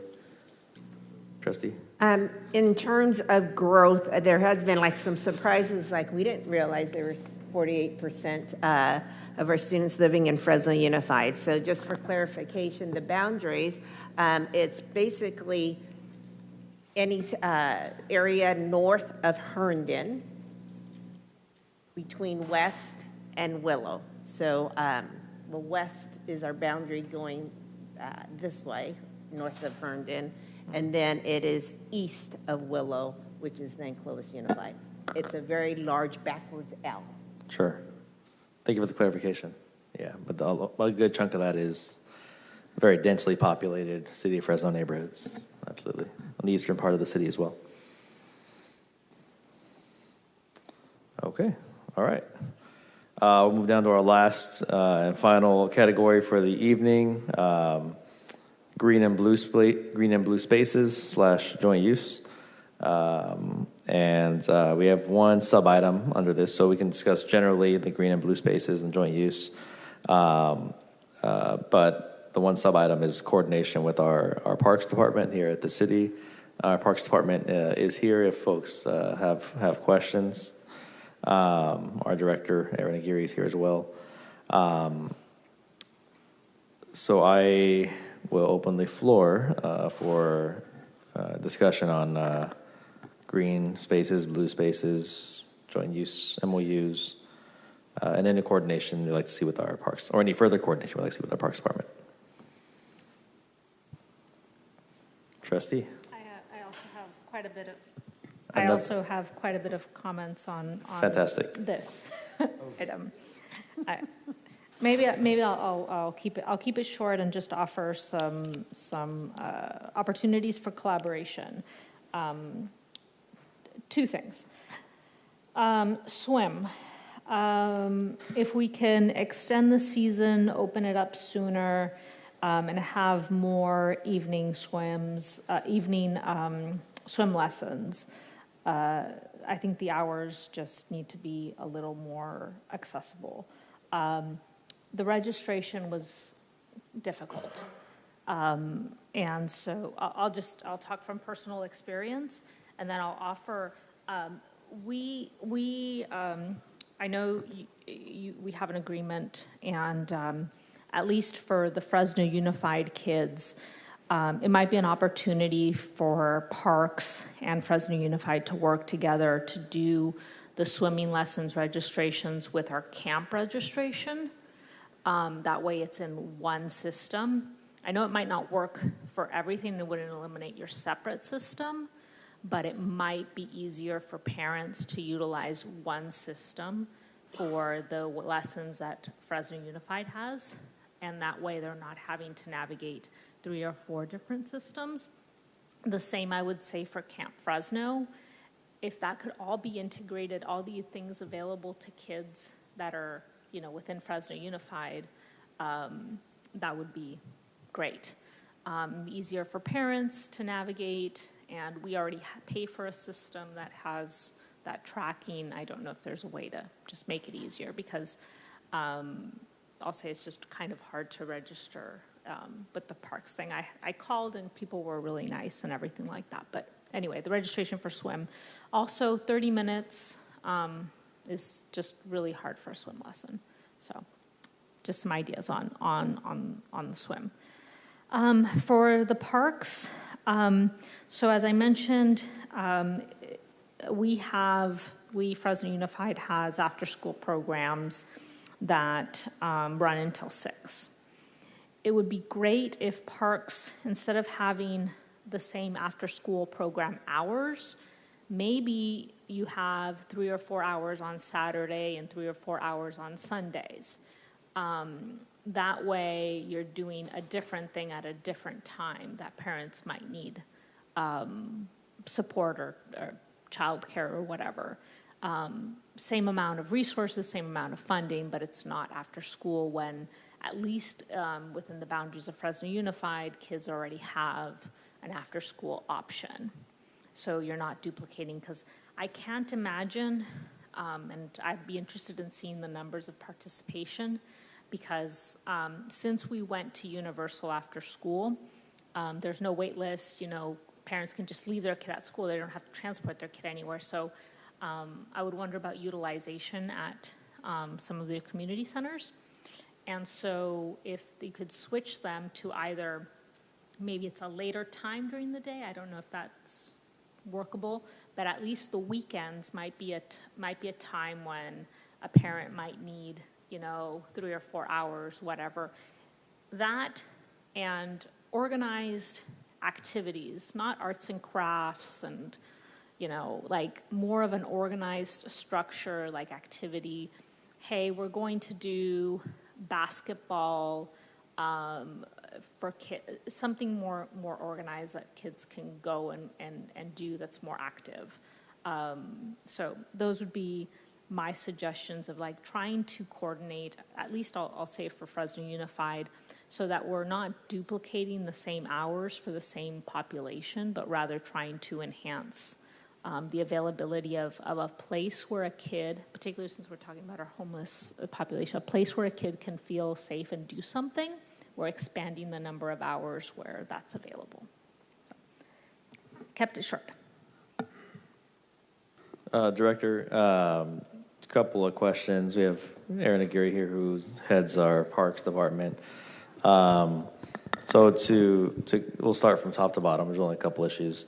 With respect to the swim lessons and our system there,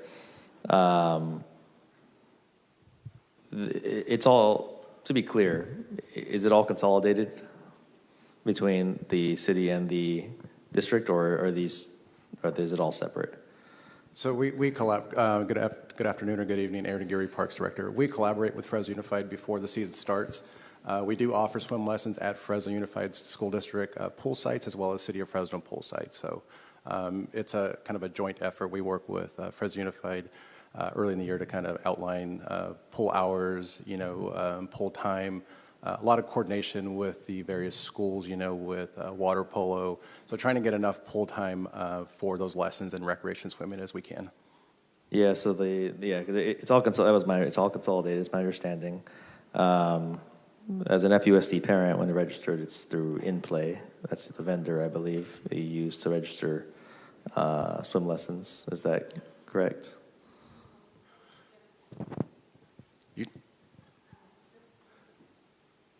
The City of Fresno's registration. So this year we did it a little different. We worked with Fresno Unified, and we actually used the InPlay system I think you're referring to. And we have ours, and Shelby McNabb, my assistant director, worked closely with Ms. Connie Cha on that. And I understand next year might have some additional changes with the software. But so this year was our first year working in the InPlay system and our typical rec track system that we utilize in the city of Fresno. So there's two different This platforms. year there was, yeah. There was two, okay. Correct. I see. So we're working on consolidation of the... Yeah, I think years before we ran everything through our rec track system. I think that simplified it, but being good partners with Fresno Unified, we try to go that way. And I think some lessons learned through that process that we'll fine tune for next year. Yeah, obviously we share the most overlap with Fresno Unified. But what about city residents and other parts that are not overlapping with Fresno Unified, that they would go straight through the city website then? Most of them have come through our rec track system. We just offered another round of swim lessons, and I think most of those went through rec track this second session that started. Okay. Okay, so that is the frustration you're expressing with primarily with the red track? Okay. And not having that portion consolidated. Even so, we've consolidated the lessons, we just haven't consolidated the sign-up system. Yeah, and I think that's our goal, is to make it as easy as possible for the parents. You know, I don't think they care what system they're using, whether it's in-play or rec track. They want to sign their youth up for swim lessons and or camps. Okay. All right, so we're making progress, it sounds like. Yes. Okay. And let me just, as I said, I don't want to just complain. I'm offering whatever way we can collaborate, because I know, especially for our low-income parents, as soon as it becomes difficult and there's a barrier, or because I'm also looking at the in-place system and how complicated it is, and so seeing how on our end, I know Connie's on it, et cetera, trying every year to make it easier, more user-friendly. But I know, for example, if you have various opportunities for the same group of kids, parents get confused.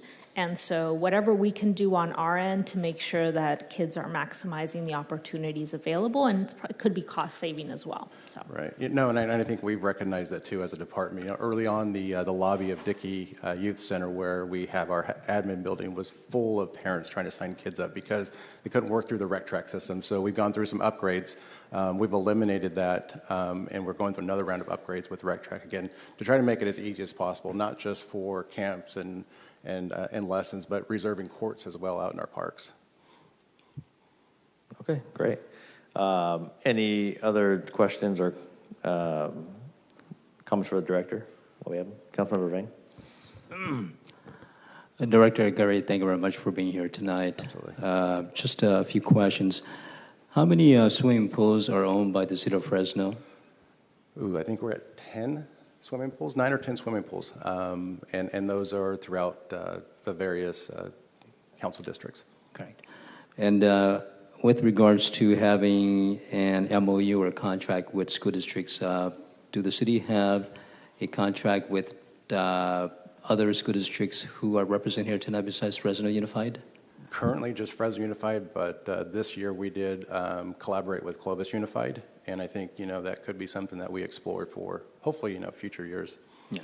Again, going back to the number that 48% of Clovis Unified students are in the city of Fresno, about 40% of Sanga Unified students are in the city of Fresno, and we can get the number with Central Unified. I'm sure the number is very high up there, and if we can expand to be inclusive, or at least extend the opportunity to these other 3 school districts to have their students the opportunity to take advantage of city facilities like swimming pools, that'd be great. I'm looking forward to, again, having that opportunity to expand beyond Fresno Unified.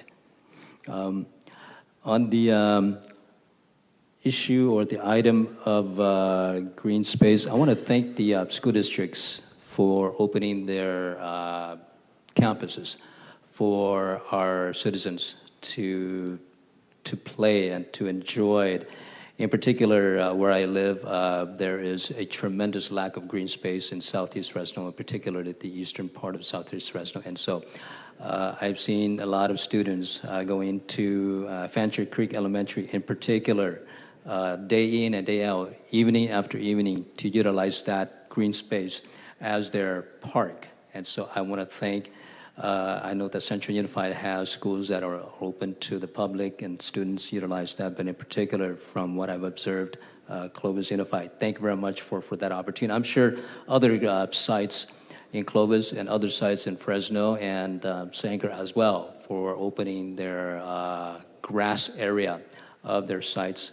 So your students and our constituents can go there and enjoy that green space. Again, Southeast Fresno is lacking quite a bit of green space in comparison to other parts of the city. Director Gary, I want to touch upon the 49-acre park that is being built as we speak right now.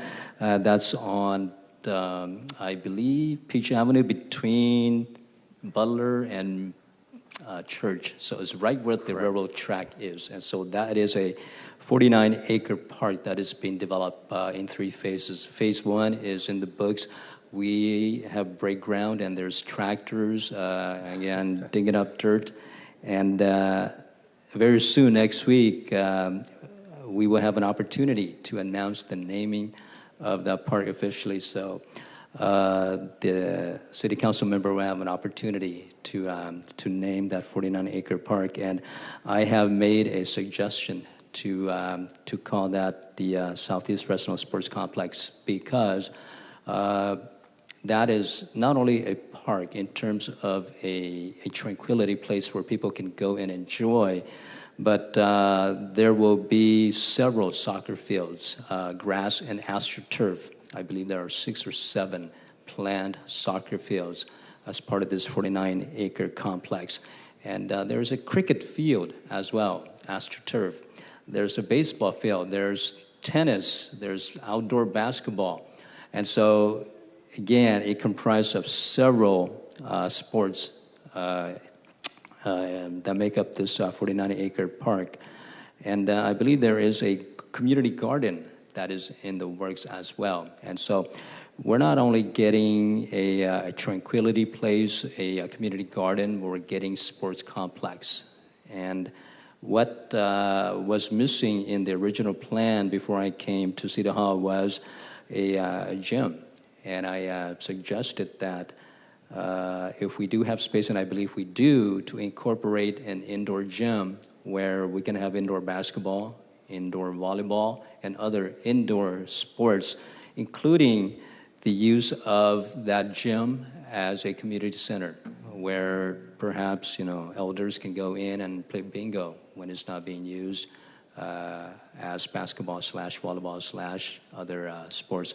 And so I want to thank the mayor again for allocating $165,000 into the feasibility, the drawing of having a gym being incorporated into phase 2 of this 49-acre park. And when you talk about 49 acres, it's not the size of Woodward Park, it's not the size of Roding, but in Southeast Fresno, that is huge. And I don't think we will have another opportunity in Southeast Fresno to have a 49-acre park/sports complex/tranquility space. And so it is extremely important that when we are in the process of developing, of planning, that we incorporate and be inclusive as much as possible. And having, again, listening to constituents from January through April, when we talk about green space, that is one of their priorities. And now that we have an actual opportunity to provide and build and come to fruition, the components that goes into developing this green space. And so it would add a huge percentage to the green space, not only to the city, but in particular Southeast Fresno. And if I miss anything in terms of the sports complex, obviously, Director Gregory, please chime in and fill in this space. But that's my comments, and I'm looking forward to the next council meeting and to officially present to the community the naming of this 49-acre park. And if I miss anything, by all means, please add to my comments, sir. No, Councilman, I think you got it all. I don't think you missed a single element in that, so thank you. Now, the completion of phase 1, do we have a timeline? So I think we're looking at early 2026. As you mentioned, all of those amenities, bearing any unforeseens, with construction, you never know. But right now, everything seems to be moving. And yeah, absolutely. We're excited to have our first ever synthetic sports field here with lights. And it just so happens to be in Southeast, a neighborhood I grew up in. And happy to see it. And I'm excited for the community. Yes, as well as I do. And I believe there are playgrounds, swing slides as well. Correct. Yes. There will be a tot lot for the yes. young children with the rubberized surfacing with shade sails to protect them from these hot days. Yeah. So is there any amenities that I failed to mention? I think we covered almost all I think of it you in the covered them planning. all. There are some additional potential ad alternates. I think there's a potential for a splash pad. Funding would be obviously a commitment we would need to secure. But yeah, we packed a lot into this 49 acres. And as you mentioned, it is dissected by the railroad line, which is that California alignment. So the southern portion is about 28 acres in total, and the remaining 21 would be on the north side, which would include more of the passive recreation. You mentioned the community gardens, walking trails, exercise stations, and the southern would be more of the recreation activities, the cricket, the soccer, baseball, and of course field hockey, basketball, and the other amenities. But that's how it'll be divided: recreation versus a passive park. But it's a major park. 49 acres in comparison. The regional sports complex out in Southwest is about 110 acres, so just under half of that size, which is a significant increase to our parks inventory, and will make a huge difference in not just Southeast, but the entire city of Fresno. I agreed, and the railroad track is the dividing line between the tranquility part of that 49-acre park, and then on the southern end of that is the athletic fields, and so it is one big 49-acre. But if you look at it, north of that has its own theme, and south of the railroad track has its own theme. That's correct. Okay, thank you, sir. Thank you. That's all I have. Thank you. All right. Does anyone else have questions or on parks? Oh, Councilmember Richardson. Director Geary, good evening now. Is there any situation under which one of the school districts would reserve a parks facility? Can you say that again? I'm sorry. Yeah, parks facilities are reservable by the general public. Correct. Does that ever happen that any entity from one of the school districts reserves parks facilities? I believe Clovis Unified, we're working with Fresno Unified, potentially Ewing Elementary on Carroza Park, which is off of Olive, just east of Chestnut. So there are times where we do work with the school districts on events, track meets. For Ewing Elementary, for instance, this was going to be for their softball team.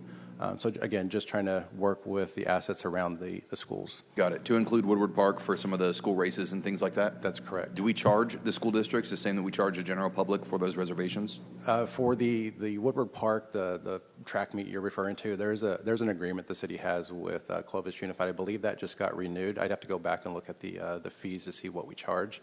But typically we would charge through our master fee schedule. But again, on that special track meet, I'm not sure what the negotiated terms were. Do we make any significant amount of money on charging the school districts who are already providing services for using the city's parks? Master fee schedule, if we go down that road, not really. Master fee schedule, for instance, I'll give you an example of a soccer field. It's $25 for a 4-hour reservation. So not really making a whole lot of money there. But again, I think in some cases our regional parks where some of that money is made is probably on parking. Okay. But as far as our assets, not a lot. Okay. Chair and City Clerk, I'd be interested looking forward. Obviously, it would require an amendment to the master fee schedule, but I'd like to look into some sort of reciprocity between the school districts and the city as far as reserving facilities to provide services to the people who already live in both of those jurisdictions. I know Clovis Unified doesn't charge for the reservation of their facilities, and we use that because schools are cultural centers. Like it or not, love it, hate it, doesn't matter. People know how to get to the school where their kid goes to school. So it's a great place to hold meetings. It's a great place to hold events outdoors. Fresno Unified, the city, Sanger, Central, Parks, I'd love to work something out in the master fee schedule where it is gentlemanly when it comes to, or I guess ladylike, when it comes to the mutual reservation of facilities for us to benefit from something that's already in both of our jurisdictions. I think it would just make sense and stop taxpayers from having to pay something that they're already paying for, if that makes sense. It does, because oftentimes when we have these big capital projects, we are tapping into the elementaries or junior highs, to Absolutely. utilize cafeterias to get that community, get their input and get their involvement. So, is there any input from anyone on the school districts, or is there anything to add on that note? I think immediately it just comes up the maintenance and like who's going to clean up, the janitorial, all those. I think logistically, immediately that's where my head goes.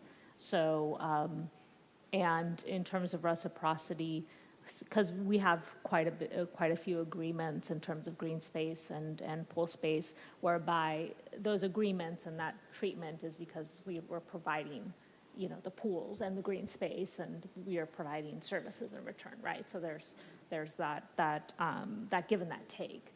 And so, for example, our pools require a lot of maintenance, and it's a huge cost center for us. And so when we're providing an amenity to the public, that's an additional cost that comes to us that is wear and tear that then comes out of our students. And so, yes, it's all taxpayer dollars, but at the same time, it just has to be in a way that's equitable between the jurisdictions, right? And so I think of it in a logistics perspective, because I'm always thinking about how does this impact and what are the ripple effects. And so, for example, we might hold one meeting at a community center, and there may be 30 events at our pool.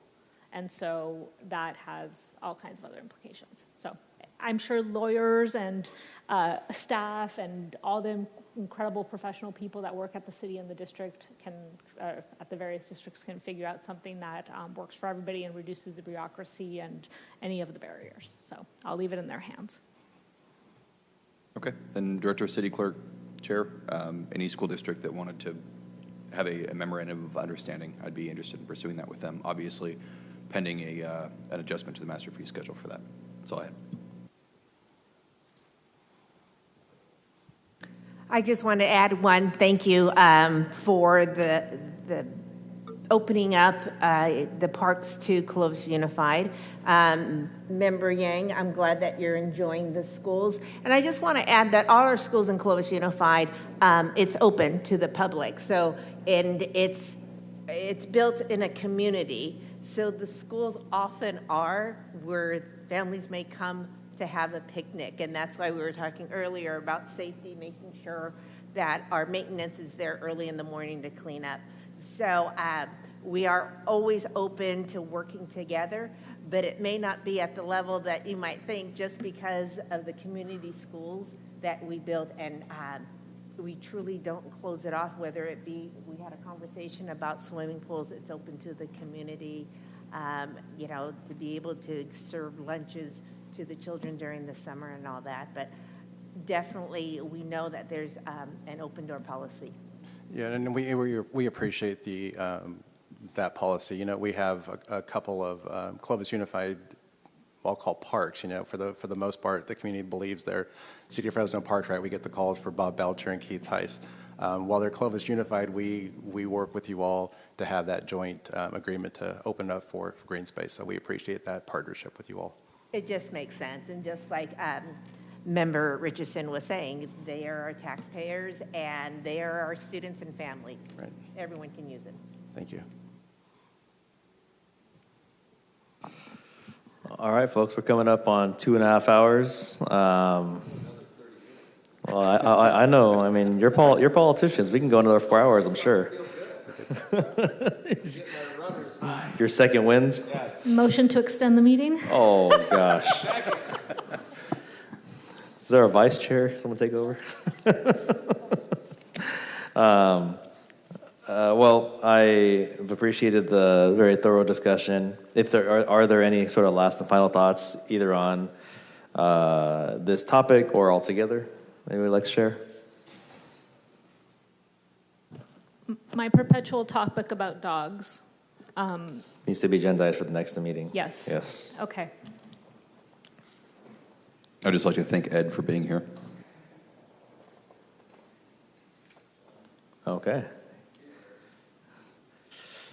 Is this the time to say goodnight and say my final? Yeah, but in like 30 seconds. Like Jerry Springer's final thought? 30 seconds.